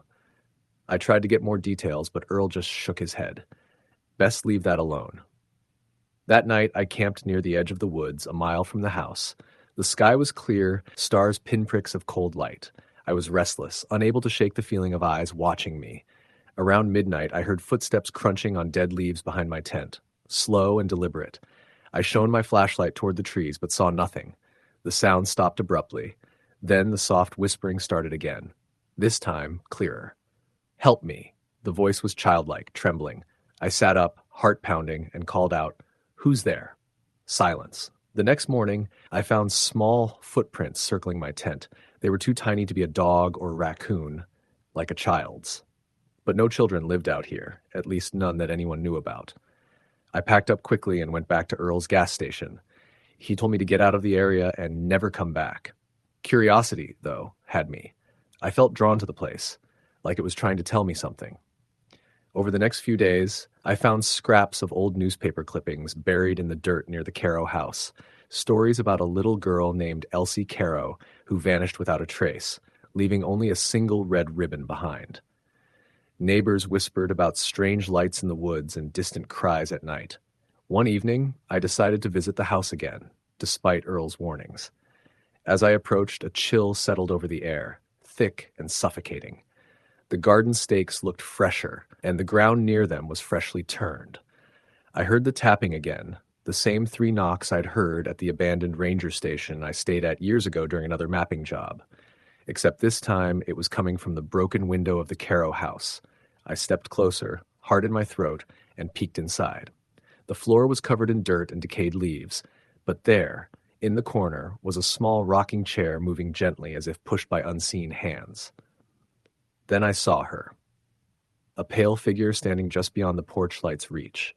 Her hair was tangled, her dress torn, and her eyes were empty holes that pulled at me like a void. "Help me," she whispered, voice breaking the silence once more. I ran, tripping over roots and rocks, not stopping until I reached Earl's gas station. He met me at the door, eyes wide with fear. "Did you see her?" "I did." He nodded slowly. "You've met Elsie. She's been waiting a long time." I left that night, my mind spinning with disbelief and terror. The Caro family's tragedy wasn't just a story. It was a lingering echo, a restless soul trapped in the woods. Years later, I still drive past those hills, but I never stop. Sometimes when the wind shifts just right, I swear I hear a faint whisper on the breeze, a child's voice calling out, forever lost in the countryside. Story, the end. The countryside has a way of swallowing you whole, the quiet, the isolation, the vast fields that stretch beyond the horizon. For most, it's a peaceful retreat. But for me, that summer in 2015 was a descent into something darker, something I still can't fully explain. My name is Mark, and I grew up in a small town in Ohio. After my parents passed away in a car accident, I was left to handle the family farm on my own. The house itself was an old Victorian farmhouse, built sometime in the late 1800s, passed down through generations. I never paid much attention to the stories my grandparents told me about the place. Ghost stories, old legends about the land. I figured they were just the kind of tales old people told to pass the time. That summer, I was 28, trying to get the farm back in shape after years of neglect. The neighbors were miles away, and the fields were overgrown with weeds. Every day was a struggle, but I found solace in the routine, waking up early, tending to the animals, fixing fences, working the soil. The only company I had was my dog, Gus, a large black Labrador who stuck close by my side. One afternoon, I was walking through the woods behind the barn, clearing brush, when I stumbled upon a small, crumbling stone structure hidden by wild vines and overgrown shrubs. Curious, I brushed away the foliage to reveal a weathered stone well. Its stones were cracked and covered in moss, but the iron bucket and pulley system were still intact. I felt a strange chill as I leaned over the edge, peering into the darkness below. I couldn't see the bottom, just a black void. I dropped a small stone in, listening for the splash, but heard nothing. No echo, no sound. It was unnerving, but I shrugged it off. Wells could dry up or fill with debris, after all. That night I had trouble sleeping. Strange noises echoed around the house, creaking floorboards, whispers carried on the wind. Gus growled at nothing, his hackles raised, pacing by the door. I chalked it up to my imagination and the isolation getting to me. The next morning, I went back to the well, determined to clean it out. As I cleared away the moss and vines, I found an old, faded piece of paper tucked between two stones. It looked like a page from a diary or a letter. The ink was faded and the handwriting shaky. It read, June 12th, 1893. I fear the darkness grows stronger each night. The shadows in the woods watch us and my children will not sleep. Tonight, I buried their toys by the old well, hoping to keep the evil from our door. May God have mercy. I shivered, folding the paper carefully and slipping it into my pocket. That evening, I told the story to my neighbor, an elderly man named Earl who had lived nearby his entire life. Earl's face grew grim. That well's been a source of bad luck for generations, he said. The farm before yours? The Whitmans? They left in a hurry one night decades ago. Never said why. Some say the spirits of children lost to the woods haunt that place. People around here call it the dark well. You best be careful. I laughed nervously, telling Earl I didn't believe in ghosts, but deep down, a knot of unease grew in my stomach. That night, the house was colder than usual. The wind howled through the trees, rattling windows. I woke to the sound of faint crying, soft, childlike sobbing coming from the direction of the well. I grabbed my jacket and flashlight, determined to prove it was just the wind or animals. When I reached the clearing where the well sat, I saw something that froze my blood. On the ground near the well lay a small, broken doll. Its eyes were cracked porcelain, its dress tattered and stained. The crying stopped abruptly. I shined my light around but saw no one. The air grew heavy, oppressive, and I felt like I was being watched. I hurried back to the house, locking every door and window behind me. Gus refused to leave the porch, growling into the dark. Over the following days, strange things multiplied. Doors I had locked were found open. The dog refused to go near the well. I heard footsteps pacing the attic above me when I was alone. Sometimes a faint lullaby drifted through the house at night, sung by no one I could see. I called Earl again, asking if anyone had ever tried to get to the bottom of the well. Some folks say the well leads to a tunnel system under the farm, he said. Old stories speak of children who disappeared in the 1800s, believed to be lost in those tunnels. No one's dared to explore them in decades, not since the Whitmans left. I felt the urge to explore, desperate to find a logical explanation for what I was experiencing. The next morning, I returned to the well with a sturdy rope and a headlamp. I tied the rope securely around the base and lowered the lamp down into the black hole. After a long descent, I heard the faint sound of water dripping somewhere far below. The well seemed to open into a narrow passage. I debated calling for help, but felt an inexplicable pull to descend myself. I secured the rope around my waist and began climbing down, the air growing colder and damper with each step. The light from the headlamp revealed rough stone walls and wooden beams rotting in the dampness. Halfway down, I stopped. A faint cold breeze brushed past me, carrying a faint scent, something like old earth and decayed flowers. I shouted down the rope, but my voice echoed endlessly with no answer. Then, suddenly, I heard a soft giggle, childlike and distant, echoing from the darkness below. Panic seized me, and I climbed back up as fast as I could, heart hammering. Once outside, I collapsed on the grass, gasping for air. Gus licked my face, sensing my fear. That night, the house was alive with noises, footsteps running through the hallways, whispers barely audible, soft knocks on the walls. I tried to sleep, but was haunted by the feeling of unseen eyes watching me. Around midnight, I heard something at the front door, scratching like nails scraping wood. When I opened the door, no one was there, but on the porch lay another doll, smaller this time, missing an eye. I didn't know what to do. The farm that was supposed to be my refuge had become a nightmare. Days later, Earl came by, bringing with him an old box filled with papers, letters, and photographs. Among them was a journal belonging to a woman named Mary Whitman, dated 1892. Mary's entries told a harrowing story. Her family had moved to the farm hoping for a fresh start. But soon after settling in, strange things began. Her children spoke of shadowy figures in the woods, toys disappearing, and whispers calling their names at night. The final entries detailed her desperate attempts to protect her children from an unseen force that seemed to dwell in the well. One entry stood out. I buried their toys in the earth near the well. I pray the evil stays bound there, but last night the shadows came into the house. I fear we will not last the winter.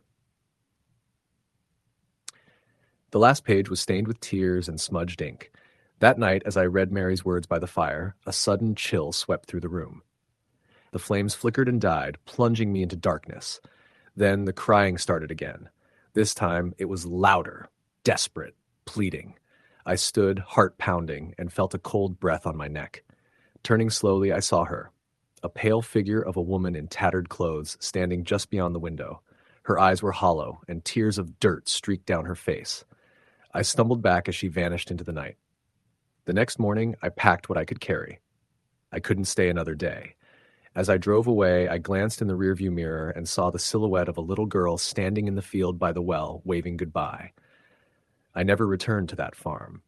The house still stands, empty, whispered about by locals who cross themselves when they pass by. The land is said to be cursed, haunted by restless spirits, trapped by sorrow and fear. Sometimes, when the wind is just right, you can hear the faint cries of children carried on the breeze, warnings, or perhaps a plea for release. I don't believe in ghosts, but that summer changed me. Some things don't leave when you walk away. Story the end. It was early autumn when my family decided to move to the countryside. My parents had always dreamed of living somewhere quieter, away from the constant noise of the city, and after years of searching, they found an old farmhouse nestled between rolling hills and dense woods. The house stood at the end of a gravel road, far from any town or neighbors, surrounded by acres of farmland. Its stone walls were weathered with age, and the wooden porch creaked underfoot like it carried decades of secrets. I was skeptical about the whole idea. I just turned 18, on the cusp of leaving for university, and the thought of living in isolation unsettled me. But my family was excited, so I went along with it. The first few days passed quietly. The house had an eerie beauty. The gnarled branches of ancient trees cast long shadows across the yard, and the wind whispered through the fields in ways that made the silence feel alive. Nights were colder than I expected, the kind of cold that seeps through walls and makes your bones ache. We had no internet for the first week, and I found myself endlessly staring at the empty rooms, the dark corners seeming to grow deeper the longer I looked. One evening, while helping my dad set up the fireplace in the living room, I noticed something odd. A faint draft was coming from behind the old wooden dresser against the far wall. Curious, I moved it aside and discovered a narrow door concealed in the wall, a small cellar entrance. It was hardly more than a trapdoor set into the floor, its hinges rusted and the wood warped by time. My dad told me it probably led to a root cellar used to store vegetables or preserves. We didn't open it that night, but I couldn't shake the feeling that the door was more than just a practical feature of an old house. That night I was awakened by a noise downstairs, like soft footsteps on creaking wood. I lay still, listening, but the sound stopped as suddenly as it had started. I told myself it was just the house settling, the wind shifting through the cracks. Still, a strange unease crept over me, as if I wasn't alone. Over the next few days, small things began to happen. Doors that I was certain I had closed were left slightly ajar. My belongings would be moved or misplaced. Sometimes I caught glimpses of shadows flickering at the edge of my vision. The animals on the farm acted strangely too. The dogs would growl at empty spaces, their fur bristling, and the chickens refused to come near the old barn after dusk. One afternoon, I was exploring the nearby woods when I stumbled upon a small clearing, surrounded by ancient oaks. The ground was carpeted with dead leaves, and in the center lay a shallow grave marked only by a weathered wooden cross. There was no name, just a faded symbol carved into the wood. The air felt heavy there, as though the forest itself was holding its breath. That night, the strange occurrences intensified. I heard whispering voices outside my window, barely audible but unmistakably human. The dogs barked incessantly, pacing near the door. I tried to ignore it, but sleep was elusive. Around midnight, I heard a knock at the front door, 3 sharp raps, followed by silence. I froze, heart pounding, and when I looked through the peephole, no one was there. The following morning, I mentioned the noises to my parents, but they brushed it off, attributing it to the wind or local wildlife. Still, my mother looked tired, her eyes shadowed as if she too had sensed something. One afternoon, my curiosity got the better of me. I returned to the cellar door, determined to see what lay beneath. With a flashlight in hand, I pried it open. The stairs descended steeply into darkness, the smell of damp earth and mold rising up to meet me. I hesitated, but climbed down. The cellar was small and cramped, the walls lined with rough stone. At the far end stood an old wooden chair, draped in cobwebs, facing a section of wall covered in faded scratches. As I shone my light around, I noticed strange symbols etched into the stone, some resembling letters, others more like archaic runes. Unease settled in my stomach, and I hurried back upstairs. That night, I dreamt of the cellar. In my dreams, I saw a figure sitting in the chair, its back to me, shrouded in tattered clothes. When it turned, its face was a hollow void, like a mask of shadow. It reached out a hand toward me, and I woke, sweating and gasping for air. The next days were a blur of restless nights and unsettling incidents. The whispering grew louder, now accompanied by a low moan that seemed to echo through the walls. Objects moved on their own. Cups tipped over, photographs fell from shelves, and the power flickered erratically. One evening, my sister, who had come to visit, told me she had seen a man standing by the edge of the woods, watching the house. She described him as tall, gaunt, with hollow eyes and an expressionless face. When she tried to call out, he vanished into the trees. Frightened, I researched the history of the house and land. I discovered that the previous owner, a reclusive man named Thomas Greaves, had lived alone for decades before disappearing without a trace nearly 50 years ago. Locals whispered that he dabbled in dark rituals and was suspected of causing several disappearances in the area. The farmhouse had stood empty ever since, and none of the neighbors wanted to talk about it. One night, unable to bear the silence, I went outside to the woods with a lantern. As I moved deeper among the trees, the wind died down and the air grew unnaturally cold. Suddenly, the lantern flickered and went out. In the darkness, I heard footsteps approaching, slow, deliberate, and dragging. Panic surged through me as I turned to run, but the ground beneath me seemed to shift, roots twisting like hands trying to hold me back. I tripped and fell, the breath knocked from my lungs. When I looked up, the figure from my sister's description stood before me. Its eyes glowed faintly, and it spoke in a voice that was both everywhere and nowhere, a hollow whisper that chilled me to the bone. "You do not belong here," it said. I scrambled back to the house, heart racing, and slammed the door behind me. That night, I found scratches on my bedroom walls, deep and jagged, as if someone had tried to claw their way inside. We left the farmhouse the next morning. My parents agreed it was best to cut their losses, and within a week, the house was sold to an anonymous buyer. Years later, I still dream of that place. The cold cellar, the scratching on the walls, the hollow man who watched from the trees. I never told anyone the full story, fearing they'd think me crazy, but the scars, both physical and mental, remain. Some places hold on to the past in ways that defy explanation, and some spirits refuse to rest.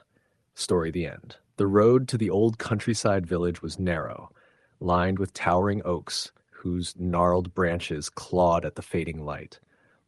I'd never been to this part of the country before, and honestly, I wasn't expecting much.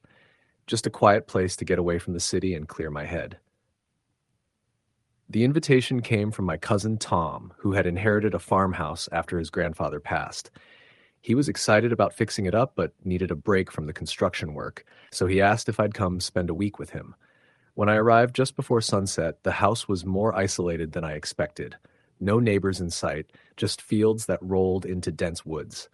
The farmhouse stood at the end of a gravel driveway, its weathered white paint chipped and faded. The porch sagged a bit, and the windows were clouded with grime. Tom greeted me with a tired smile and a beer, saying, "It's going to be a hell of a week." Inside, the house smelled of dust and old wood. The floors creaked with every step. There were old photographs on the mantel, black and white pictures of a stern-looking man, a woman, and 2 children. Tom said those were his grandparents and their kids. The story went that The family had lived there for generations, farming the land, but some tragedies had marked their past.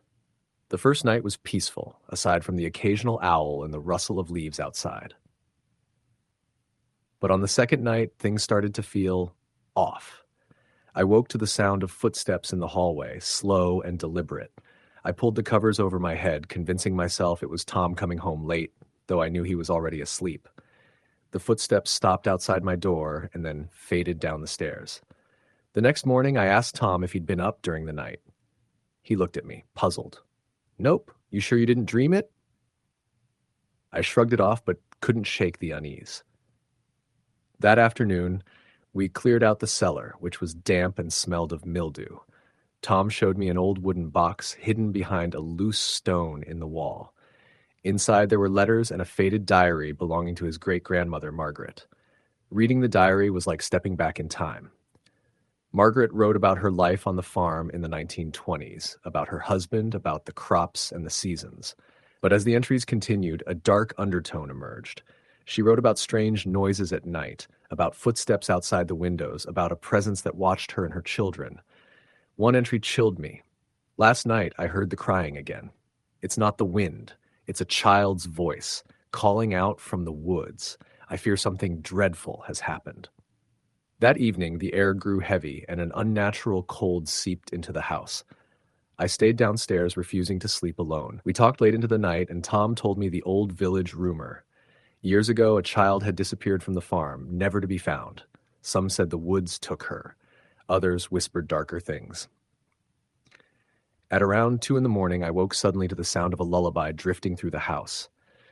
It was faint, barely audible, but unmistakable, a mother's song. The voice seemed to come from the attic.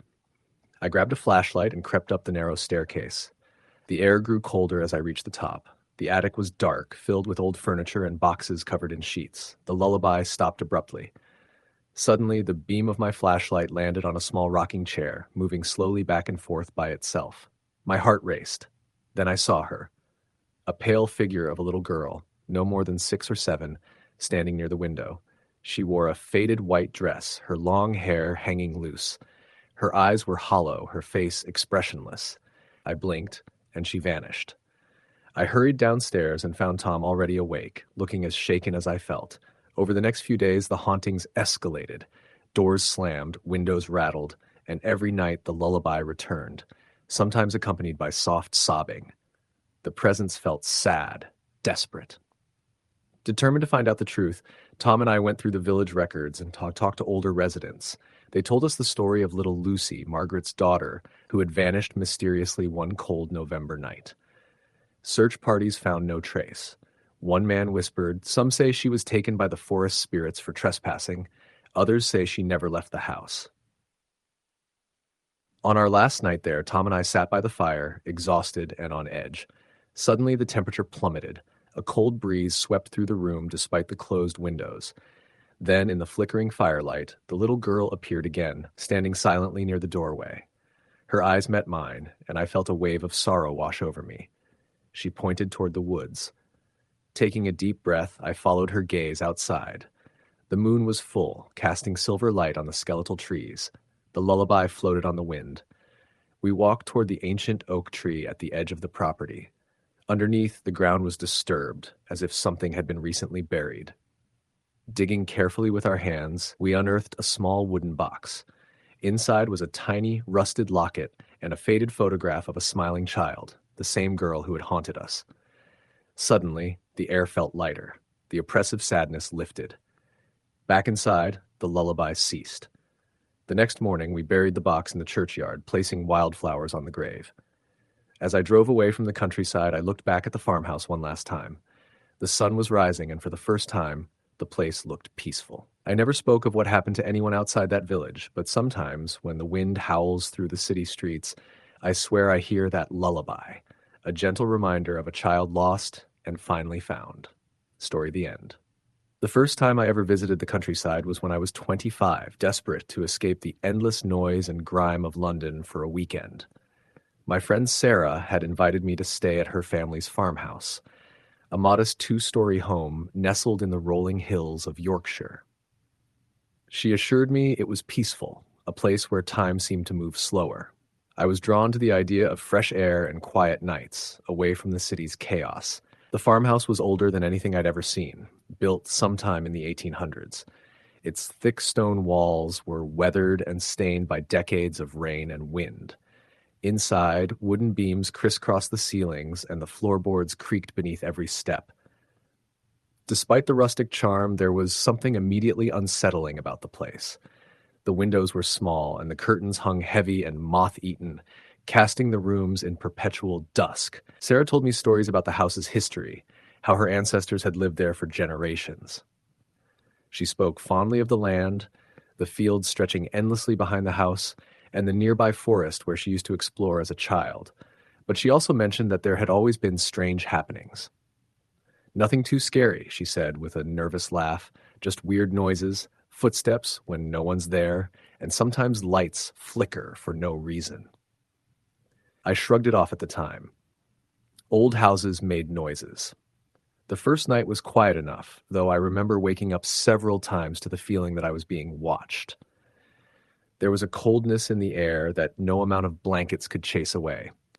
At one point, I thought I heard a faint whispering coming from the hallway outside my bedroom door, but when I called out, there was no reply. The next day, Sarah took me on a walk through the forest.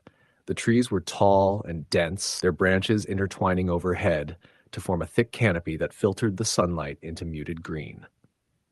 As we walked, she told me about the village's past. It was once a bustling farming community, but over the years most families moved away. She said the locals were wary of the forest, warning children not to wander too far. "It's just old superstition," she said with a shrug, "but sometimes I think there's something there. Something watching." We laughed it off again and returned to the farmhouse by dusk. That evening, as we cooked dinner over an open fire in the kitchen, the lights flickered violently. The old wiring in the house was probably to blame, but it left us both uneasy. Later, when I went to bed, the whispering returned. This time it was clearer, almost like words, but I couldn't make them out. I froze, my heart pounding in my chest. Suddenly a cold breeze swept through the room, chilling me to the bone despite the heavy quilt wrapped around me. I heard a soft thud from downstairs, like something heavy had been dropped. Summoning my courage, I got up and crept to the top of the stairs. The house was cloaked in shadows, and the flickering candlelight from the kitchen below cast dancing shapes on the walls. As I reached the landing, I saw a faint glow emanating from the cellar door at the end of the hall. It was supposed to be locked. I called out, but no one answered. The glow grew brighter, pulsing gently like a heartbeat. Against my better judgment, I stepped closer. The old wooden door creaked open slowly on its own, revealing a narrow flight of stone steps descending into darkness. A foul smell hit me as I peered inside. Earthy, damp, and something else I couldn't quite place. The cellar was colder than the rest of the house, and the faint glow now came from the far end, where I could just make out a shape. It was a small figure crouched low to the ground. At first, I thought it was Sarah's dog, but there was something wrong. The figure didn't move, didn't react to my presence. As I squinted, the shape seemed to shift, elongating, twisting in unnatural ways. I stumbled back, heart hammering, and slammed the door shut. The glow vanished instantly, leaving the hallway in total darkness. I ran back to my room, locked the door, and didn't sleep for the rest of the night. The next morning, Sarah seemed reluctant to talk about the cellar. When I asked her, she brushed it off, saying it had been sealed for years after a bad storm caused some damage down there. She said the strange light must have been a trick of my imagination, but I knew what I saw. Over the next few days, the occurrences worsened. Doors would slam shut on their own, footsteps echoed in empty rooms, and at night the whispering grew louder. Sometimes I heard crying, soft, childlike sobs that seemed to come from the cellar. One afternoon, I found a set of old photographs tucked behind a loose stone in the fireplace. They showed the farmhouse in its prime, bustling with life. One photo caught my eye, a family portrait from the early 1900s with a little girl standing in front of the house. She wore a white dress, her eyes dark and sad. Sarah looked over my shoulder when I showed her the photo. Her face paled. "That's Emily," she whispered. "She was my great-grandmother's sister. She disappeared when she was 7. nobody ever found her. The air seemed to thicken with silence after that. We both felt it, something unresolved, something waiting in the shadows. That night, I dreamt of Emily. She stood in the cellar, her eyes wide and pleading. "Help me," she said softly, her voice like the wind through the trees. "Find me." I woke up sweating, my heart racing. The next day, I couldn't resist the pull of the cellar. I found the key hidden in an old drawer in the kitchen and unlocked the door. The stairs creaked beneath my feet as I descended, the faint glow returning to guide me. At the bottom, the air was thick with dust and decay. The walls were lined with old crates and broken furniture. But at the far end, behind a pile of rubble, I saw something gleaming. I pushed aside the debris to reveal a small wooden box. Inside, wrapped in yellowed cloth, was a diary. I took it upstairs and read by candlelight. The diary belonged to Emily. Her entries spoke of loneliness, fear, and a shadowy presence that haunted her dreams. She wrote of a man who came to the house, a stranger who whispered terrible things and locked her in the cellar. Her last entry was a desperate plea for help, written just days before she vanished. The realization hit me like a cold wave. Emily hadn't just disappeared. She'd been trapped down there, forgotten and alone. That night, the house was alive with noise. Doors banged open and shut. The whispering turned to crying, and somewhere in the darkness, a faint voice called my name. I followed it, drawn to the cellar once more. As I reached the bottom, I saw her. Emily's ghostly figure stood there, translucent and trembling. Her eyes met mine, filled with sorrow and relief. "Thank you," she whispered, before slowly fading away. After that night, the house was quiet. The heavy presence lifted, replaced by a gentle calm. I stayed a few more days, but the experience had changed me. When I finally left the countryside and returned to the city, I felt like I was carrying a secret, a story that needed to be remembered. Sometimes, in the stillness of the night, I hear a soft whisper on the wind, a reminder that some spirits linger, waiting for someone to hear their story and set them free. Story the end. The first time I set foot on the property, it felt like stepping back into another century. The dirt road leading to the farmhouse was barely more than a trail, bordered by thick woods that stretched as far as the eye could see. The air smelled like moss and damp earth, with a faint trace of smoke lingering in the cool spring breeze. I had come to the countryside to escape the chaos of city life, hoping that my grandfather's old farmhouse would offer the peace and quiet I desperately needed. The house itself was a large, two-story structure, its white paint peeling and cracked from decades of neglect. A sagging porch wrapped around the front, and the wooden steps creaked underfoot as I approached. Windows were dark and dusty, reflecting the overcast sky. The yard was wild, grass taller than my knees, dotted with weeds and forgotten tools rusting under the trees. From the outside, the place looked abandoned, but inside it was surprisingly intact. Old furniture covered in sheets, faded photographs hanging crookedly on the walls, and a musty smell that spoke of years of silence. The first night I stayed there, I barely slept. The wind whispered through the cracks in the walls, and every creak in the house made my heart jump. At one point, I thought I heard footsteps outside the door, slow and deliberate. But when I looked, there was nothing, just the dark woods pressing close. The next day, I explored the property. Behind the house, a narrow path led into the woods. I followed it until I came to an old stone well, half hidden by vines and wildflowers. It looked ancient, its stones worn smooth by time. Something about it made the hairs on the back of my neck stand up, but I couldn't say why. That evening, as I prepared dinner in the dim kitchen, I heard it, the knocking. It started softly, like the tap of a twig against the window pane, but soon grew louder, rhythmic. 3 knocks, a pause, then 2. I froze, heart pounding, and stepped to the window. Outside, nothing but the swaying branches and the shadows cast by the moonlight. I told myself it was just the wind or an animal, but the knocking returned each night, always the same pattern. 3 taps, pause, 2 taps. Sometimes it came on the front door, sometimes on the windows, even once on the floorboards beneath my feet. After several nights of this, I found an old journal tucked away in a dusty cabinet. It belonged to my great-grandmother, whose handwriting was elegant and precise. The entries spoke of hardship, loss, loneliness, and strange happenings around the farm. One entry, dated nearly 100 years ago, chilled me to the bone. "The lady in white visits again. She knocks 3 times, then 2. She waits for her children, but they never come. I fear she will never rest. That night, I sat in the living room, the journal open on my lap, listening. The knocking began again, this time at the back door. I gripped a flashlight and slowly approached.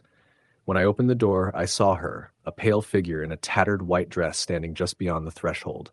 Her eyes were dark, hollow voids, her hair tangled and damp, her face expressionless but filled with sorrow.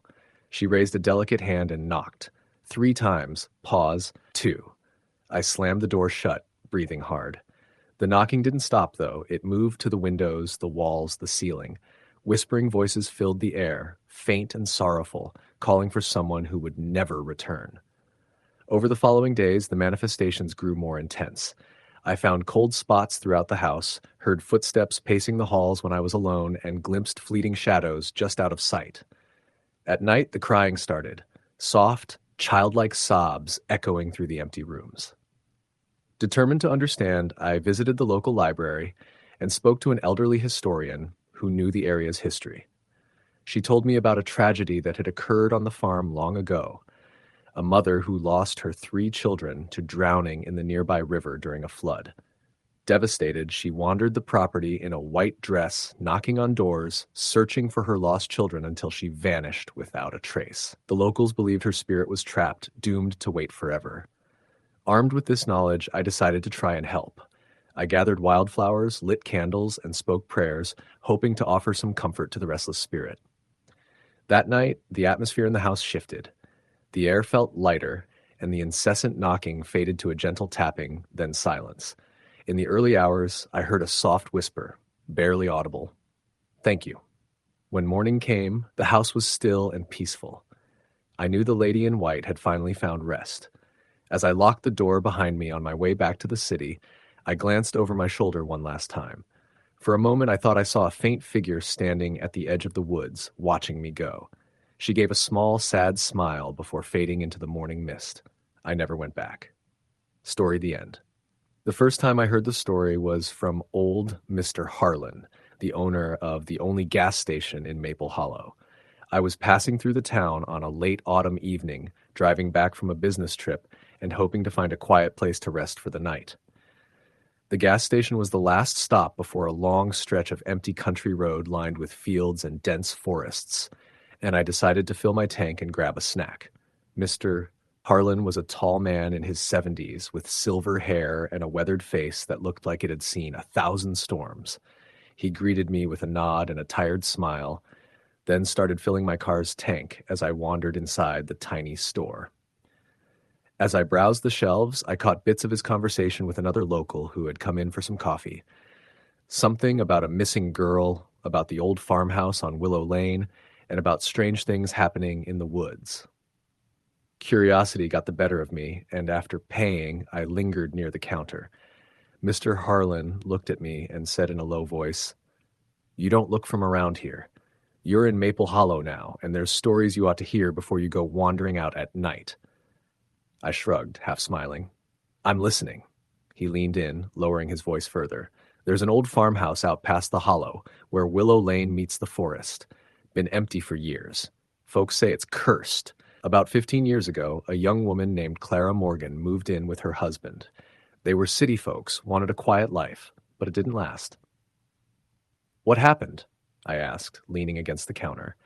"They found her one morning, in the field behind the house, barefoot, with eyes wide open, staring at the sky like she'd seen something no one else could. Said she'd been hearing voices in the night, feeling like someone was watching her. The husband disappeared not long after. The house just sat there, empty. The locals don't go near it." I nodded slowly, the chill of the autumn air suddenly seeming colder. "Have you ever been there?" Mr. Harlan shrugged. "Once, years ago. Didn't stay long. You don't go poking around places like that unless you're ready for trouble." That night, I booked a small room at the Maple Hollow Inn, the only place in town that didn't feel like it belonged to a bygone era. The next morning, after a breakfast of weak coffee and dry toast, I decided to find the farmhouse. It wasn't far, just a few miles down a narrow gravel road lined by golden cornfields now turned brittle under the frost. As I drove, the landscape shifted from open fields to dense woods. The trees were skeletal, their branches clawing at a leaden sky. I pulled up to a rickety wooden gate marked Private Property, No Trespassing. Beyond it, the farmhouse stood battered and forlorn, its white paint peeling, windows boarded up unevenly. The porch sagged, the roof looked ready to collapse, and weeds choked the flower beds. I didn't expect the uneasy feeling that washed over me as soon as I stepped out of the car. The air was heavy, almost thick with silence. Even the birds seemed to avoid the place. I walked closer, boots crunching on dry leaves, and the faint smell of rot and dampness hit me. Something made me glance back toward the woods. For a split second, I thought I saw a figure standing between the trees, something pale like a woman in a long dress. When I blinked, it was gone. I forced myself forward, circling the house, trying the side door, which was locked tight. The windows were grimy but intact. I noticed scratch marks on the wooden siding, deep, jagged lines as if something tried to claw its way out. A sudden gust of wind rattled the boards, and for a moment I swore I heard a faint whisper carried on the breeze. "Clara," the voice seemed to say. I shook my head. The rational part of me wanted to believe it was my imagination playing tricks, but the knot of dread in my stomach told me otherwise. Back in town, I spoke to a few locals who refused to talk much about the farmhouse. A waitress at the diner said her grandmother had warned her never to go near the place, especially after sunset. Another man, a farmer, told me his cattle avoided that part of the woods, and strange sounds sometimes drifted out from there at night. That evening, curiosity gnawed at me, and I found myself driving toward the farmhouse again. This time, just as the sun was dipping below the horizon, the sky turned a bruised purple, and shadows stretched long and dark. I parked near the gate and got out, flashlight in hand. The house seemed even more menacing at dusk, its broken silhouette etched against the fading light. The woods behind it loomed like a black wall. I circled the house, trying to catch any sign of life.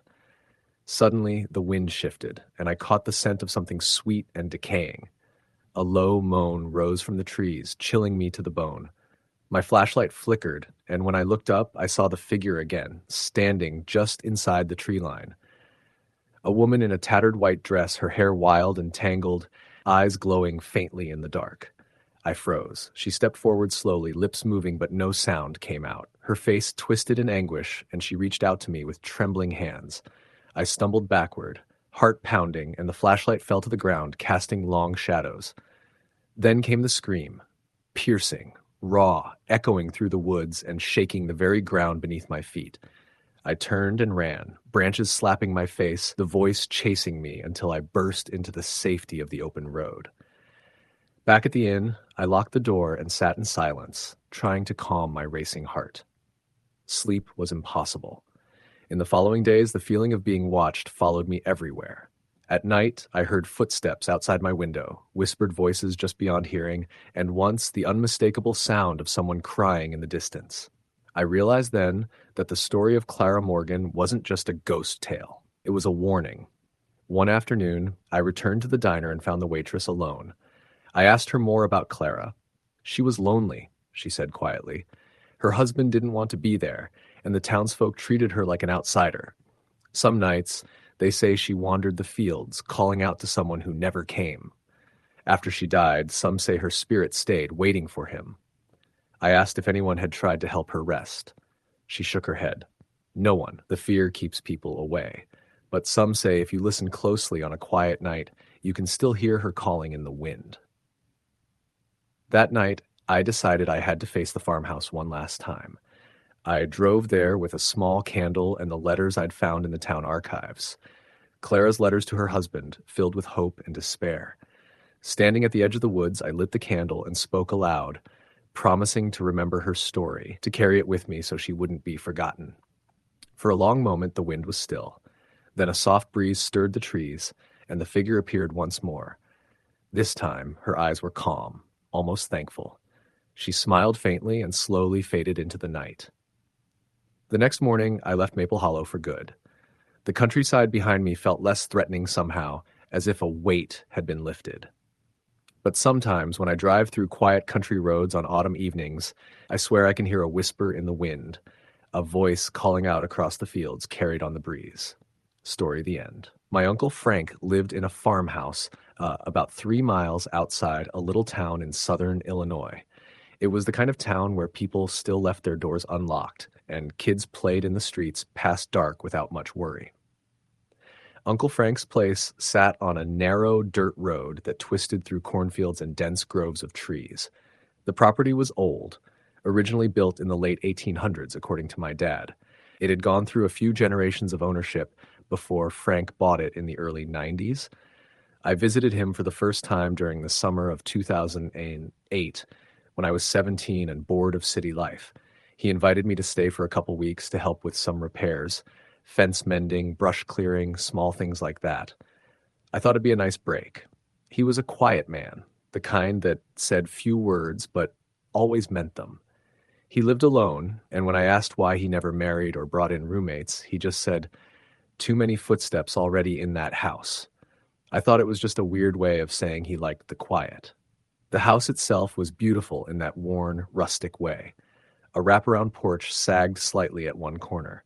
The windows were large but mostly shut, with thick curtains drawn even during daylight. The inside smelled like cedar, dust, and old books. There was no TV.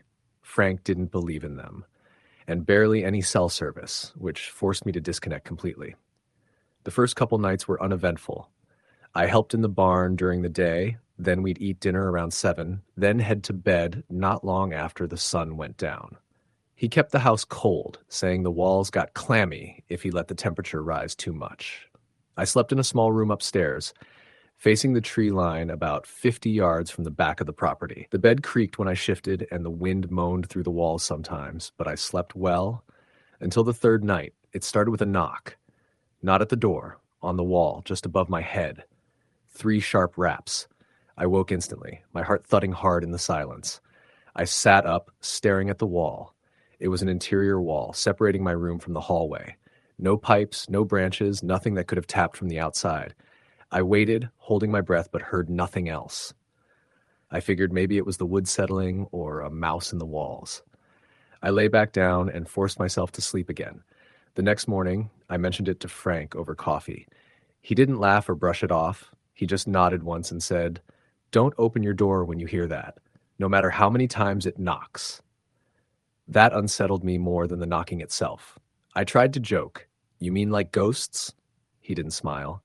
"You asked to stay out here. You can leave anytime." I didn't say anything after that. The next night, I couldn't sleep. I lay in bed for hours, listening to the creaks and groans of the old house, trying to convince myself I was being dramatic. At some point past midnight, I heard it again. 3 knocks. Same spot on the wall. Louder this time, like knuckles on hollow wood. I didn't move. I remembered Frank's words. I just lay there, pretending I wasn't hearing what I was hearing. And then I heard the floorboards outside my room creak. Slow, deliberate footsteps moving just outside my door. I sat up again, staring toward it, the hairs on my arms standing on end. Whoever, or whatever, was out there stopped directly in front of my door. The handle didn't turn. The knocking didn't repeat. I waited, frozen, for over 10 minutes, until I finally heard the creaks move away again, fading down the hallway. The next morning, Frank was already out in the barn when I woke. I found him splitting wood behind the house. I asked him again what he meant by too many footsteps. He sighed, wiped his brow with a rag, and said, "The house was empty when I bought it, but it never felt empty. At first, it was things moving where I didn't leave them. Footsteps in rooms I wasn't in. I figured maybe I was just getting older, maybe losing track of things." I stayed silent, letting him talk. Then I started hearing it too. The knocking. Always 3 times. Always near midnight. Sometimes it came from the walls, sometimes from the floor, once from inside the fireplace. He paused, looking at me seriously. "It's looking for something. Or someone." "What do you mean?" he shrugged. "Don't know. Don't want to know. Just don't invite it in. Don't talk to it. Don't open anything." After that, the air around the house changed for me. The sunlight felt paler, thinner. The trees looked less like shade and more like sentries. I still did my chores, still went to bed around 10, but I never stopped listening. A few nights later, the power went out. No storm, no warning, just a sudden, complete blackness that swallowed every room. I fumbled for the flashlight I kept by the bed and found it missing. I could have sworn I'd left it on the nightstand. I stepped carefully out of bed and opened the curtain to let moonlight in. The sky was cloudy, but enough light filtered through to see the vague outlines of my room. And then from downstairs came the sound of a door creaking open. Long, slow, wooden. I couldn't tell if it was the front or back door. My skin turned cold. I crept out of my room and down the hallway, barefoot on the wooden floor, trying not to make a sound. I found Frank's room empty, his bed unmade, his boots gone. I whispered, "Uncle Frank?" Nothing. I made it halfway down the staircase when I saw the front door standing wide open. The wind pushed against it, making it sway slightly on its hinges. Outside was pure darkness. No porch light, no moon. Then I saw footprints in the dust on the floor, leading from the doorway into the living room. Bare feet. Long, narrow prints. I didn't want to follow them, but I did. The living room was ice cold. The air was heavy, like I was walking through water. My breath fogged in front of me. In the center of the room, facing the cold fireplace, stood a figure. Not Frank. It was tall, too tall to be human. Its shoulders were hunched unnaturally. It looked like it was wearing something long and tattered, like an old coat or cloak, but it hung in an uneven way, almost as if it were floating. The head was tilted to one side, and I swear, even in the low light, I could see it turning slowly toward me. I stepped back. The floor groaned under my foot, and the thing snapped its head toward me fully, and that's when I saw its eyes. Deep set, glowing faintly like coals. No whites, just reddish light in deep sockets. I turned and ran. I didn't look back. I bolted upstairs, slammed the door to my room, and shoved the dresser in front of it. I stayed awake until dawn, holding a carving knife I took from the nightstand drawer. Frank didn't come back until morning. I found him outside near the barn, sitting on a stump, staring at nothing. I asked where he went. He just looked at me and said, "Sometimes I leave when I feel it coming." He never said what it was. Over the next week, things got worse. The knocks came nightly, now on different walls. The footsteps outside my door were more erratic, sometimes slow, sometimes sprinting. I even heard scratching on the floor one night, like claws dragging across the wood. I begged Frank to leave with me, to sell the place, but he shook his head. "This land belongs to something now. You can leave." "I can't." "Why not?" "It knows me." He looked more tired each day, like he was slowly being eaten from the inside out. His eyes were always bloodshot. He barely ate. On my last night, I packed my bags, determined to leave before sunrise. I lay in bed, fully clothed, waiting for the first trace of light in the sky. Just before 5, I heard the knocking again. 3 knocks. But this time not on the wall, on the door. I held my breath. Then I heard Frank's voice. "It's okay," he said, muffled through the wood. "It's me. Let me in." But something was wrong. The tone wasn't quite right. Too flat. No fatigue, no rasp, just words in his voice like someone else was using it. I stayed frozen. More knocking. Then again, "Please, let me in. It's cold." I didn't respond. After a long silence, it said one last thing. "You already did." Then it laughed. Not Frank's laugh. Something else. A low, gurgling sound, like something mimicking laughter. The handle turned once, twice, but the dresser held. Then silence. I left at dawn. Didn't wait for Frank. I didn't even say goodbye. I never went back. A few months later, I got a call from the sheriff's office. They found Frank's body in the woods about a mile from the house. Said he must have had a heart attack. But when I asked if they'd checked the house, the deputy hesitated. "We didn't stay long. Something about that place ain't right."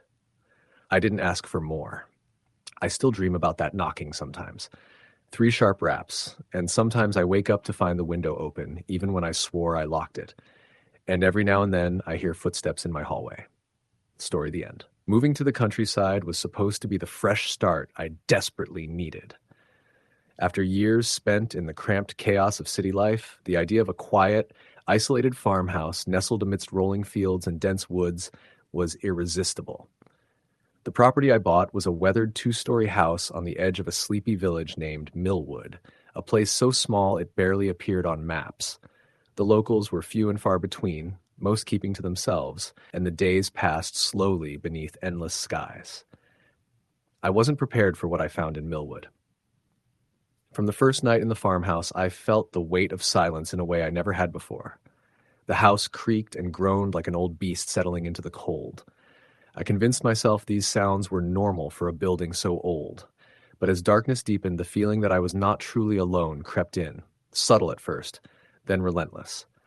At around midnight, I'd hear footsteps, soft, pacing up and down the narrow hall outside my bedroom. The floorboards didn't match the rhythm of my own movements, and when I checked, the hallway was empty.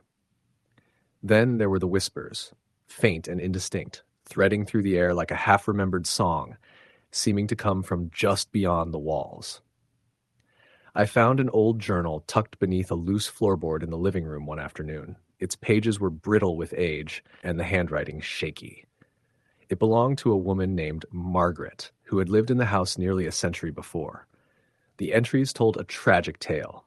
Her husband had been lost in the nearby woods, swallowed by the cold during a harsh winter, and Margaret herself had fallen ill shortly after. The final pages hinted at her despair, her fear that she was being watched by something malevolent lurking outside.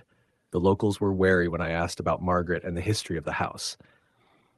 One old man named Caleb said only that the woods near Millwood were not right, and that some who entered never returned or came back changed. The villagers spoke in hushed tones about the shadow that haunted the area, a presence that fed on loneliness and fear. One night, I woke to the sound of glass breaking in the kitchen. Heart racing, I crept downstairs, only to find the shattered remains of an old bottle scattered on the floor, but no sign of any intruder. Max, my dog, growled low and stared toward the back door, hackles raised. Outside, the wind whispered through the trees, carrying voices too faint to understand. I thought about the journal's final entry, Margaret's fear, and felt the same cold dread settling over me. Determined to confront whatever haunted the house, I started researching the woods. Old maps and local archives revealed that the area had once been the site of a small logging community, abandoned after a series of mysterious disappearances during the early 1900s. Stories spoke of a man named Ezekiel, a recluse who lived deep in the forest, rumored to have dabbled in dark rituals. Some believed he had cursed the land, binding restless spirits to the trees. One foggy evening, I ventured into the woods, armed with a flashlight and the journal. The trees closed around me like a cathedral, shadows lengthening as the last light faded. I followed an old trail until I came to a clearing, the remnants of a collapsed cabin, its wooden beams rotting and covered in moss. There, on a tree stump, lay a tarnished silver locket. Inside was a faded photograph of Margaret and a man, smiling faintly. I felt a sudden chill and heard a voice behind me, soft, pleading, almost human. Turning quickly, I saw a pale figure, her eyes dark and empty, her dress torn and dirt-streaked. She whispered my name, and the air grew heavy with sorrow and despair. I stumbled back, heart pounding, and the figure vanished into the mist. In the following days, the hauntings intensified. Doors slammed, cold spots appeared, and the whispers grew louder. Max refused to enter the house at night, instead waiting by the porch, his eyes scanning the darkness. I reached out to Caleb again, who reluctantly told me the full story. Ezekiel had been a madman, obsessed with immortality and revenge. When the logging community turned against him, he cursed the land before disappearing into the forest. The spirits of those who vanished, including Margaret's husband, were trapped, their souls bound to his malevolent will. Caleb warned me to leave, but I felt compelled to help free the spirits to break the curse. Using the journal and local folklore, I gathered herbs and symbols believed to protect against dark forces. One cold night, I performed a ritual in the clearing where I'd found the locket, calling out to Margaret and the lost souls. The ground trembled, and the air thickened with power. A figure appeared, larger than before. Ezekiel, his face twisted with rage. He lashed out with a scream that seemed to tear the very fabric of the night. I stood firm, reciting the ancient words I'd learned, holding the locket high. The figure writhed and faded, the shadows retreating with a final anguished wail. The forest grew still. Back at the farmhouse, the oppressive presence lifted. The house felt warm for the first time in years. Max slept soundly indoors again, and the whispers ceased. I stayed in Millwood, carrying Margaret's story with me, honoring the memory of those lost to the darkness. Sometimes, when the wind blows just right through the trees, I hear a faint voice, a whisper of thanks, carried on the breeze. Story the end.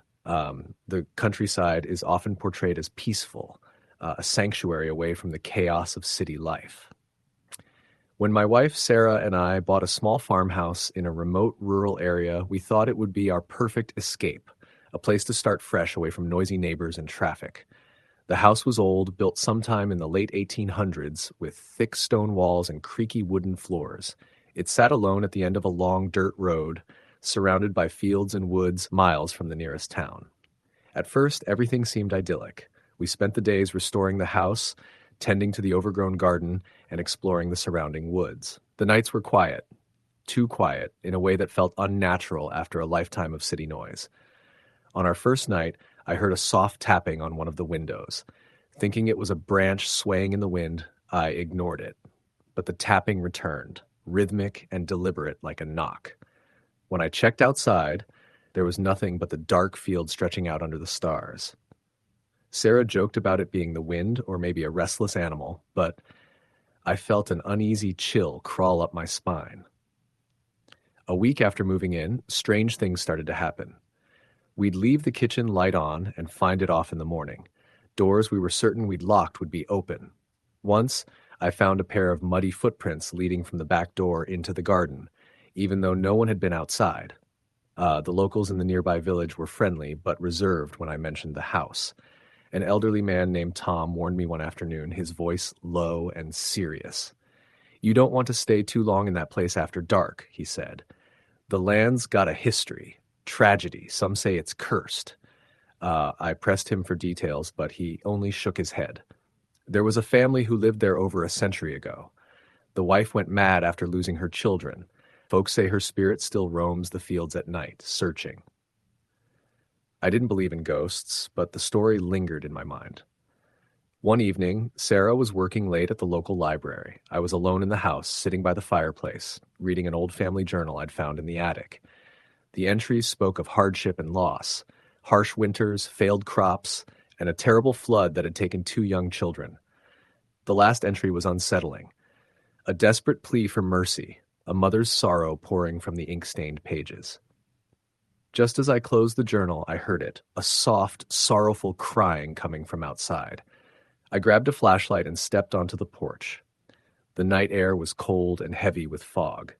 In the distance, near the old well by the orchard, I saw a faint white figure, a woman in a long dress, her hair loose and tangled. She looked lost, her face etched with grief. I called out, but she vanished before I could reach her. After that night, the house grew colder. At times, I woke to whispers in a language I couldn't understand, voices so faint they might have been carried by the wind. Lights flickered without explanation. Shadows moved just beyond my field of vision. One night, the knocking started again. 3 slow knocks on the back door, a pause, then 2 more.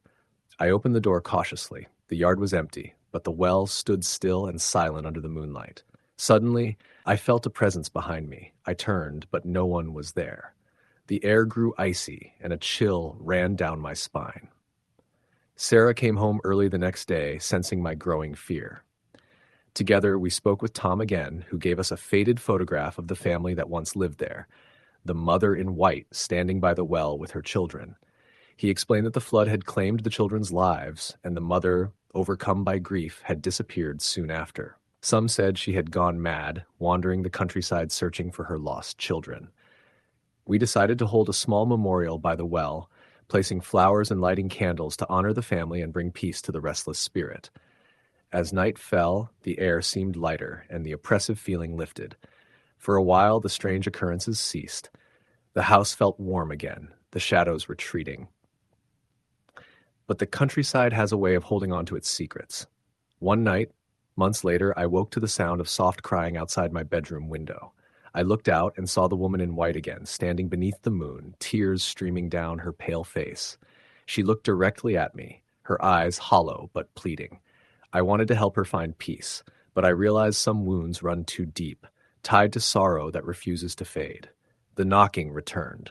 3 taps, pause, then 2, reminding me that some ghosts never truly leave, and that the past is never as far behind as we think. Story the end. It started when my cousin Lena inherited an old farmhouse in rural Kentucky from a great uncle neither of us remembered ever meeting. She called me the same day she got the letter from the lawyer, her voice already tight with a kind of unease.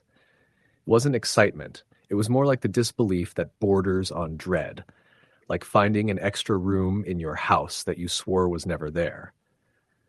We were both city people, born and raised in Cincinnati. The countryside was something we saw from the windows of passing trains or in drone-shot Instagram reels. But Lena had just lost her job and gone through a breakup. And I was between gigs too, so when she asked if I wanted to go with her to check the place out, I agreed. We drove down in her old Honda Civic, following the GPS down narrower and narrower roads until the pavement turned to gravel and then to packed dirt. The farmhouse stood behind a collapsed fence line and hidden by a grove of black walnut trees that looked gnarled and diseased, as if they'd stopped growing years ago and just decided to rot in place. It wasn't a picturesque farmhouse like you see in movies. It was gray and slanted, the paint peeled off like old skin. One of the upstairs windows was broken, the curtain behind it fluttering like someone was watching us from inside. The place had a presence, if that makes sense. Not just old, but aware. We stepped inside, and the air felt cooler, denser, like walking into a storm cellar. The floors creaked with every step, and there was a smell that didn't quite belong to any one thing, like mold, dead animals, and burnt wood. The furniture was all still there. Old wooden chairs, a rocking chair in the corner, and a massive iron stove in the kitchen that looked like it hadn't been used in 50 years. Dust coated everything in thick blankets, and spider webs clung to the ceilings like drapes. Lena found a stack of old photographs in a side drawer, sepia-toned portraits of serious men and women who looked like they'd never smiled in their lives. She flipped through them, squinting. "This must be him," she said, showing me a photo of a man in suspenders with a narrow, mean face. "Uncle Roy." I nodded, though the man in the picture gave me the chills. There was something wrong with his eyes. Not just that they were faded or badly developed.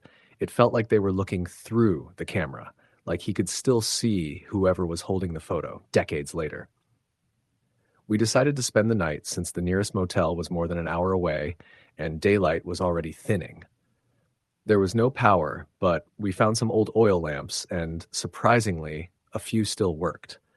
The light they gave off was soft and flickering, and it made the house seem even older, like time was folding back on itself. That first night, I woke up to the sound of footsteps, not scurrying or creaking, footsteps, heavy ones. They started somewhere below, maybe the kitchen, and slowly climbed the stairs. I thought it was Lena, maybe going to the bathroom, but then I heard her shift in the bed across the room. We decided to sleep in the same room, one of the only ones that didn't feel off. The steps reached the hallway. They paused. I held my breath, eyes fixed on the crack between the door and the floor. The lamplight had died, and there was only moonlight coming through the window.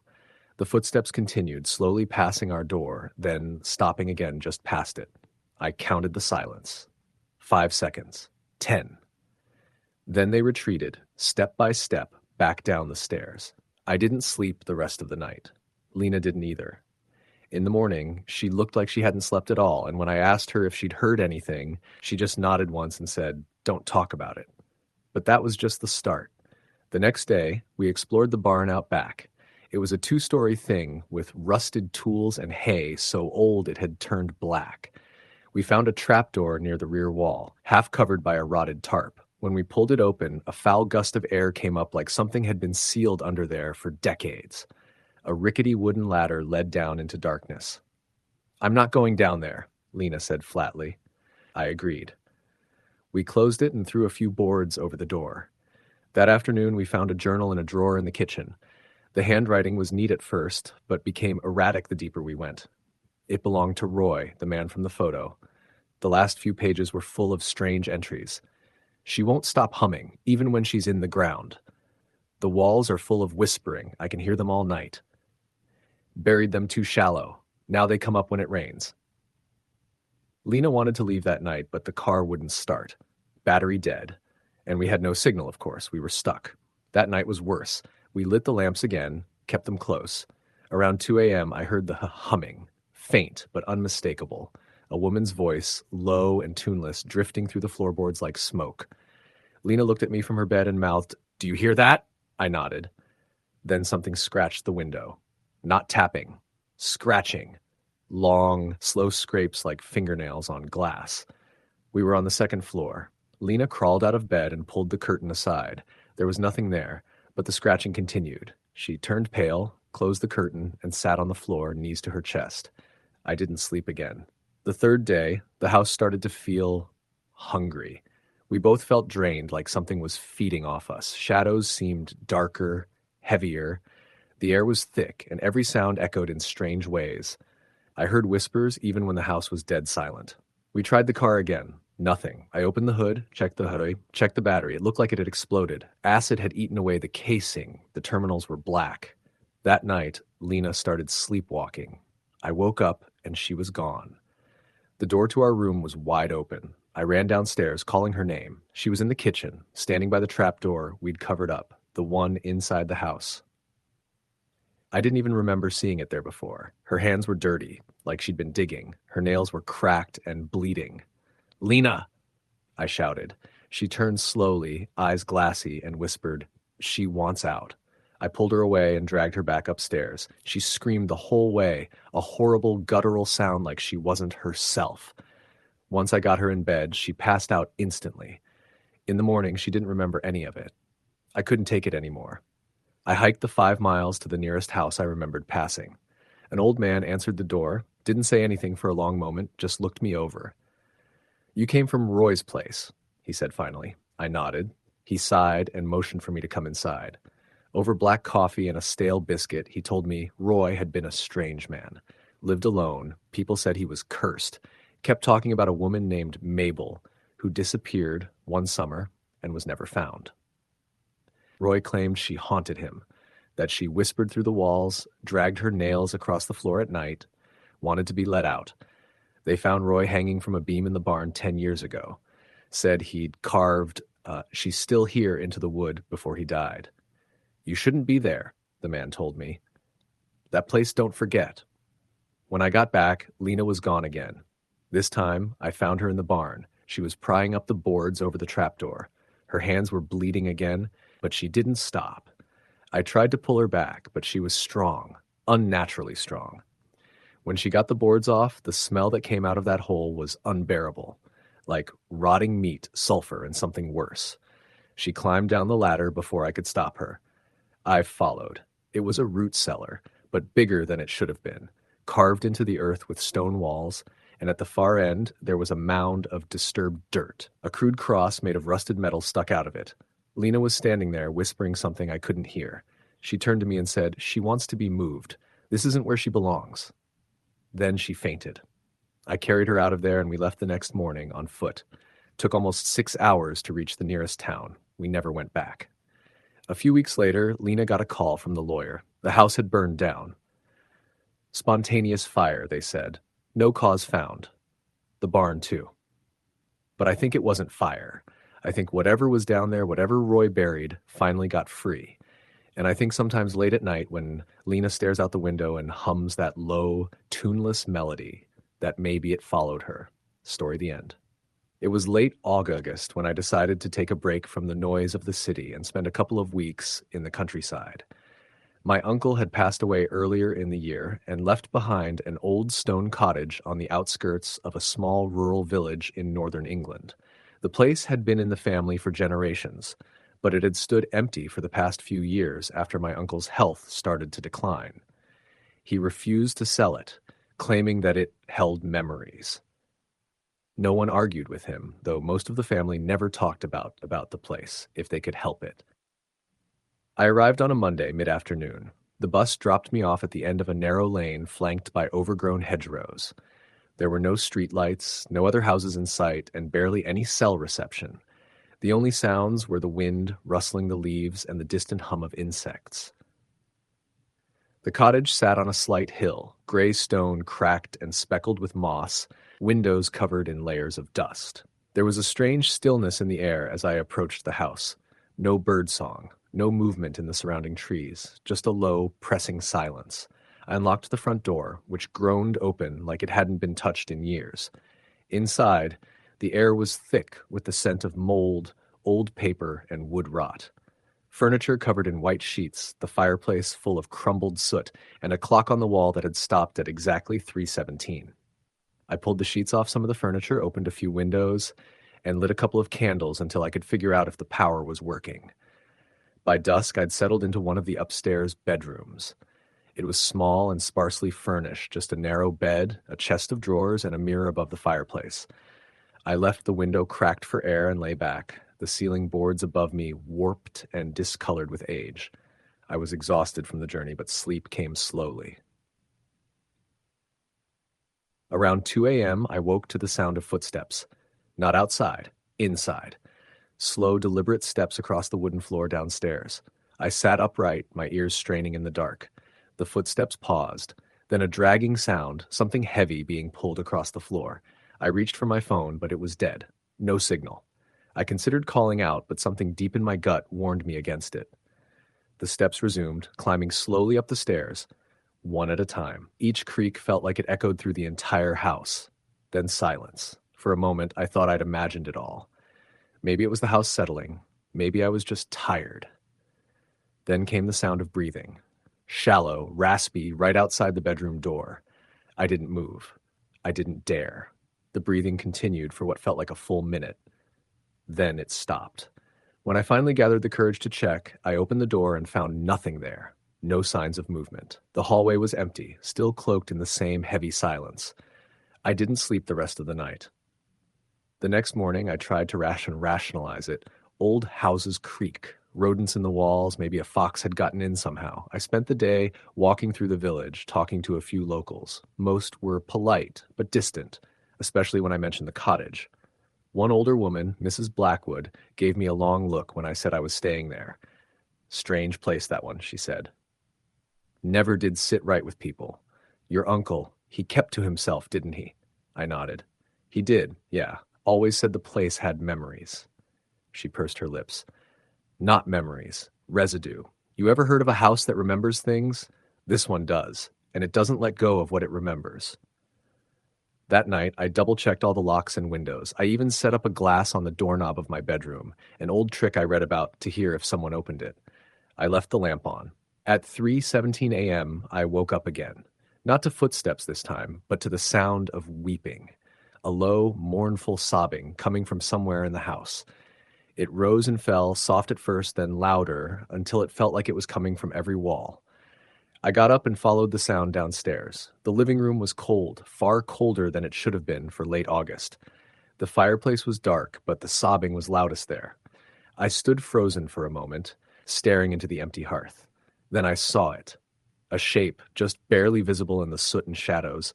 A crouched figure, face buried in its hands, its form flickering like a flame caught in wind. It didn't notice me at first, or pretended not to. When it did, its head snapped up, eyes hollow, mouth twisted open. It let out a noise, not a scream, not a cry, but something in between. A sound of grief so deep it felt like it was trying to drag me into it. I turned and ran back upstairs, locking the bedroom door behind me. The weeping stopped the moment the latch clicked. In the morning, I considered leaving. But something about the place, some gnawing need to understand what was happening, kept me rooted. I began searching through my uncle's old papers, which I found in a box under the stairs. Among utility bills and handwritten notes were a series of letters bundled together with twine. They were all addressed to someone named E.M. and dated back to the 1960s. They spoke of a girl, Clara, who had gone missing. One letter in particular chilled me. It read, "The walls won't forget. I see her sometimes in the hallway where the light doesn't reach. She's crying. I can't make her stop. I tried burying what's left, but she keeps returning. I'm sorry, E.M. I didn't know what else to do." There was no return address, no signature.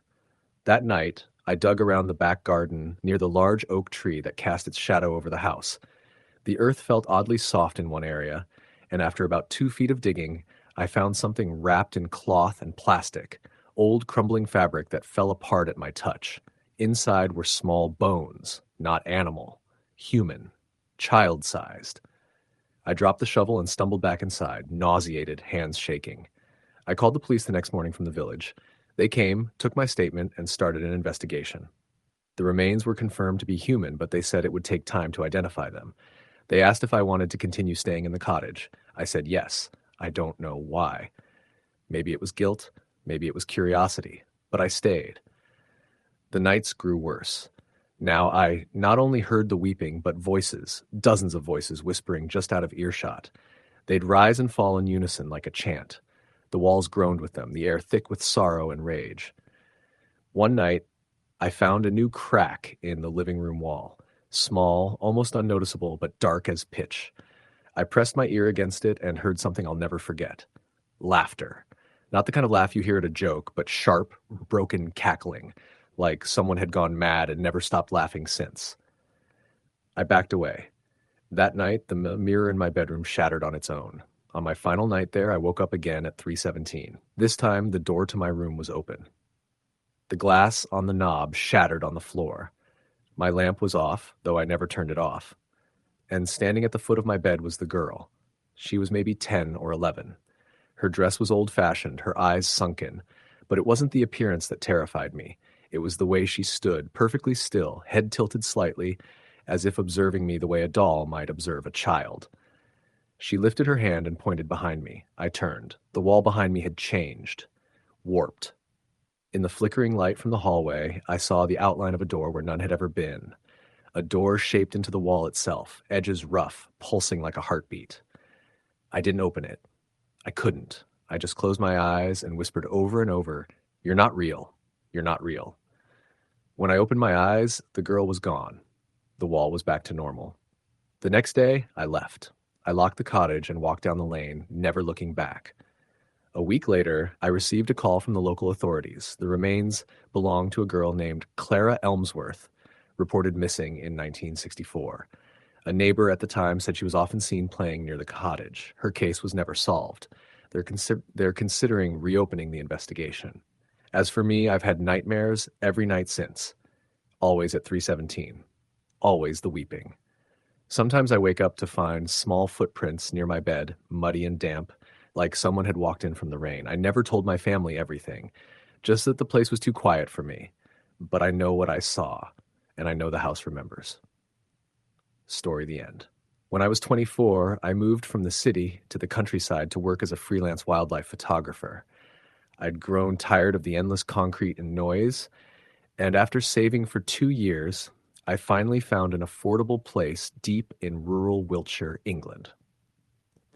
It was a weather-beaten cottage that sat just on the edge of a vast stretch of forest, with no neighbors for over a mile.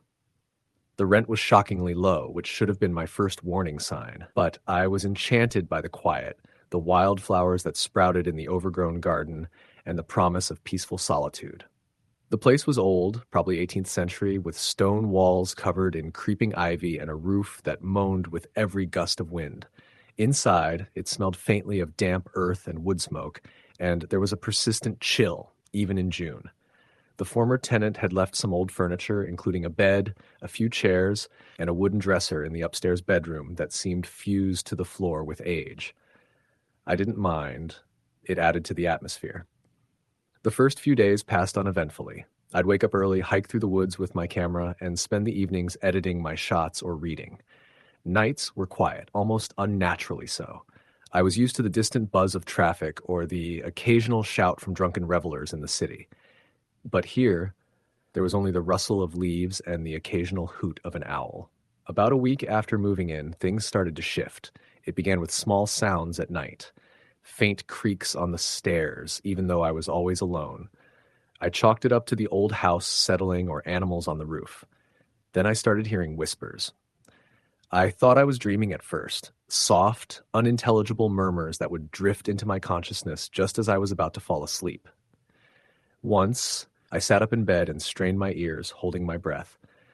The whispers stopped immediately, but as soon as I laid back down, they resumed. The third night of this, I decided to leave my audio recorder on to see if I was just losing my mind. The next morning, I played it back.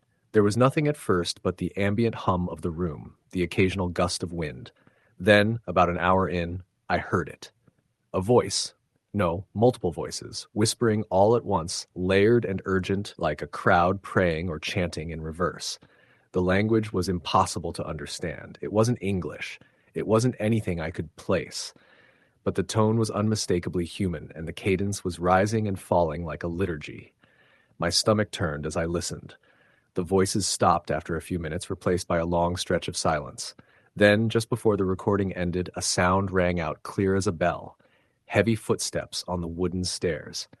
I had locked the door. The next few nights I slept with the lights on, my camera tripod next to the bed like a weapon. I even thought about going back to the city, but I told myself it was just my imagination combined with isolation.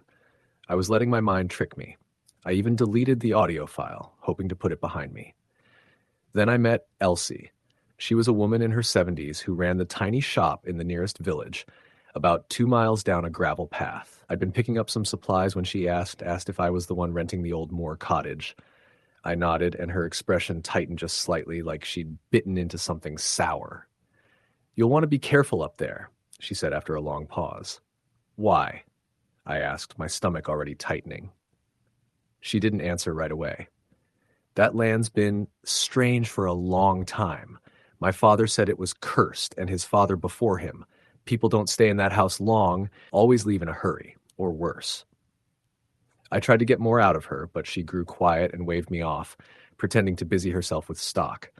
When I left, she followed me to the door and handed me a paper bag with some salt and dried lavender. "Keep this by your window," she said.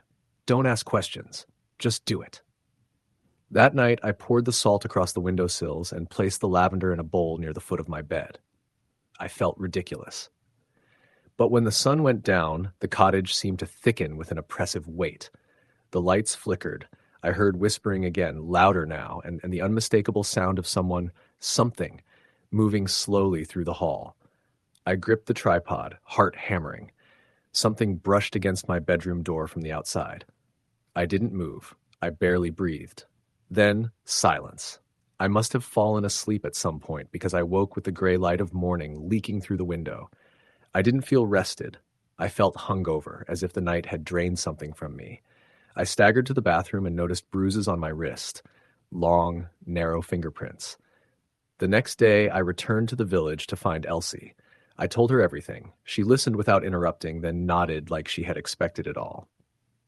"There's something buried near that cottage," she said. "Something old. People say the land was once used for pagan rites, sacrifices. Children, mostly. During the lean years, they offered what they had. The woods never forgot. Neither did the ground." My mouth went dry. "And the cottage?" I asked.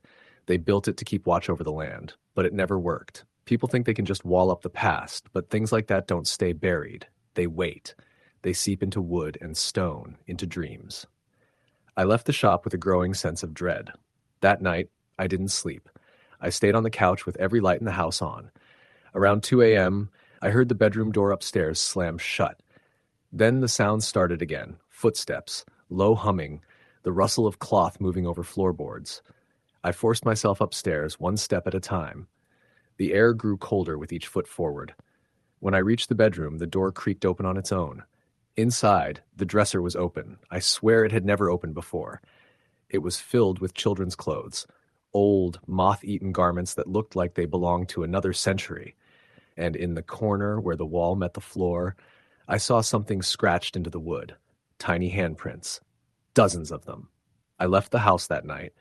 I didn't even take my things. I drove to a motel and slept in the car until check-in. The next morning, I called the landlord and terminated the lease. He didn't sound surprised. He just said, "It happens." I went back a week later with 2 friends during the day to retrieve my belongings. The house was different, more decayed, somehow like it had aged decades in 7 days. The air inside was damp and smelled of rot. My laptop was missing, and my camera lens was shattered on the floor. In the upstairs bedroom, the dresser was empty. No clothes, no handprints, just dust and silence. As we were leaving, my friend Dan found something half buried behind the garden, a stone circle about 3 feet wide. We brushed off the dirt and found it carved with symbols, some of which matched the ones I'd seen in old books about pagan worship. At the center of the circle was a depression, like a bowl had once sat there. We covered it back up and left. I never went back after that. I moved in with a friend in Bristol and stopped doing photography. I couldn't go near the woods again without getting that cloying, cold sensation under my skin. Sometimes I wake up at night and swear I hear whispering again, even in the city. I wonder if it followed me, or maybe it never needed to follow me. Maybe it left something inside me instead. But I still dream of that cottage sometimes, and when I do, the children are always outside the window, watching. Story the end. It was early spring when I left the city behind. The bustle, the noise, the constant thrum of anxious energy. I couldn't take it anymore. My therapist said the best thing I could do for myself was to disappear into the quiet for a while. So I packed what I could fit in my car, broke the lease on my one-bedroom apartment, and headed to the countryside. I didn't have a destination in mind, just a general direction. After 2 days of driving, I found myself deep in a remote valley tucked between low mountains with one gas station, a hardware store, and a diner that still had a working jukebox. That was where I met Margaret, the owner of the diner, who offered me the rental cottage on her family's land. She told me it had been empty for years, but it was still livable and private. Exactly what I wanted. I didn't even ask to see it first. I just followed her in my car as she drove her rusted-out pickup down winding roads through dense forest. It took nearly an hour to reach the cottage. It sat on the edge of a wide clearing, half swallowed by tall grass and the vines that had crept up from the woods. It looked like something out of an old painting. Weather-beaten white siding, dark green shutters, and a sagging porch with a single rocking chair that groaned in the wind.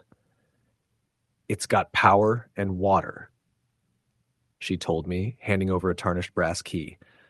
"Wood stove for heat, but I'd keep to the bedroom during cold nights. And, well, if you hear things, don't pay them any mind. The woods are alive with noise." I didn't ask what she meant. I should have. The first few days were uneventful. I spent my time cleaning the place up, taking walks through the nearby woods, and journaling like my therapist had suggested. Nights were darker than anything I'd ever experienced. No streetlights. No passing cars. Just the heavy blackness and the sounds of the wind pushing through the trees. Sometimes I'd hear owls. Once or twice, a distant coyote. It was on the fourth night that I first heard the knocking. I was in bed, reading by lamplight, when there came a distinct knock on the front door. 3 slow, deliberate raps. I froze. No one knew I was here except Margaret. I waited, expecting another knock, but it never came. I sat in silence for a long time before I convinced myself it must have been a branch against the wall or some animal brushing past the porch. Still, I didn't sleep much that night. The next morning, I found the front door slightly ajar. I was certain I had locked it before bed. The key had still been in the deadbolt. I checked the house, but nothing seemed out of place. No footprints in the dirt outside, no signs of forced entry. I told myself I was just being paranoid. That night, I locked the door, checked it twice, and brought the key into the bedroom with me. Still, the knocking returned. Louder this time. 3 knocks, then a pause. Then 2 more, like a rhythm. I grabbed the flashlight and crept out of bed. My heart was hammering in my chest. When I opened the door, there was nothing. Just the porch, the rocking chair swaying in the wind, and the endless blackness of the woods. It continued every night for a week. Sometimes the knocks came on the door, other times on the bedroom window. Once I heard them on the back wall near the kitchen, always in sets of 3, followed by 2. Tap, tap, tap, then pause. Tap, tap. Margaret didn't seem surprised when I finally brought it up to her at the diner. She got real quiet, wiped her hands on her apron, and poured me a cup of coffee. "You're not the first to stay out there," she said quietly, "and you're not the first to hear it. My brother stayed there after the divorce, only lasted a month, said it started with knocking too." "Did he say what it was?" She stared out the window for a long time. "He said it was a woman, dressed all in white, wouldn't come in, just stood outside, knocking, every night, never spoke, never left footprints." I laughed, mostly to break the tension. "That's just an old story, right?" Margaret didn't smile. "You don't believe it. That's fine. But just, if you see her, don't open the door. It doesn't matter what she says. Don't let her in." I left the diner with more questions than answers. That night, I stayed up late, flashlight in hand, waiting. I didn't have to wait long. Just after midnight, the knocking came again. This time it was directly on the bedroom window. I nearly dropped the flashlight. My breath caught in my throat. I sat there frozen, staring at the window. And then I saw her. She stood just outside, inches from the glass. Her face was pale, too pale, with deep black eyes like holes in a painting. Her hair hung in thick, wet clumps around her shoulders. Her dress was stained and tattered, but it had once been white. She didn't knock with her knuckles, but with the flat of her hand, like a child asking to be let in. Her lips moved, but I couldn't hear any sound.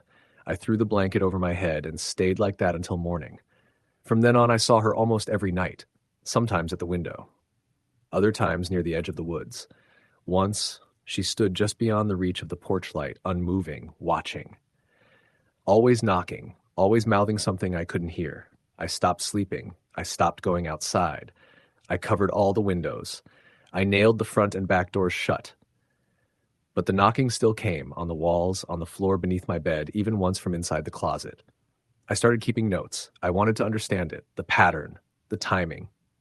I noticed the knocks always came after midnight and always in that same rhythm. 3, pause, 2.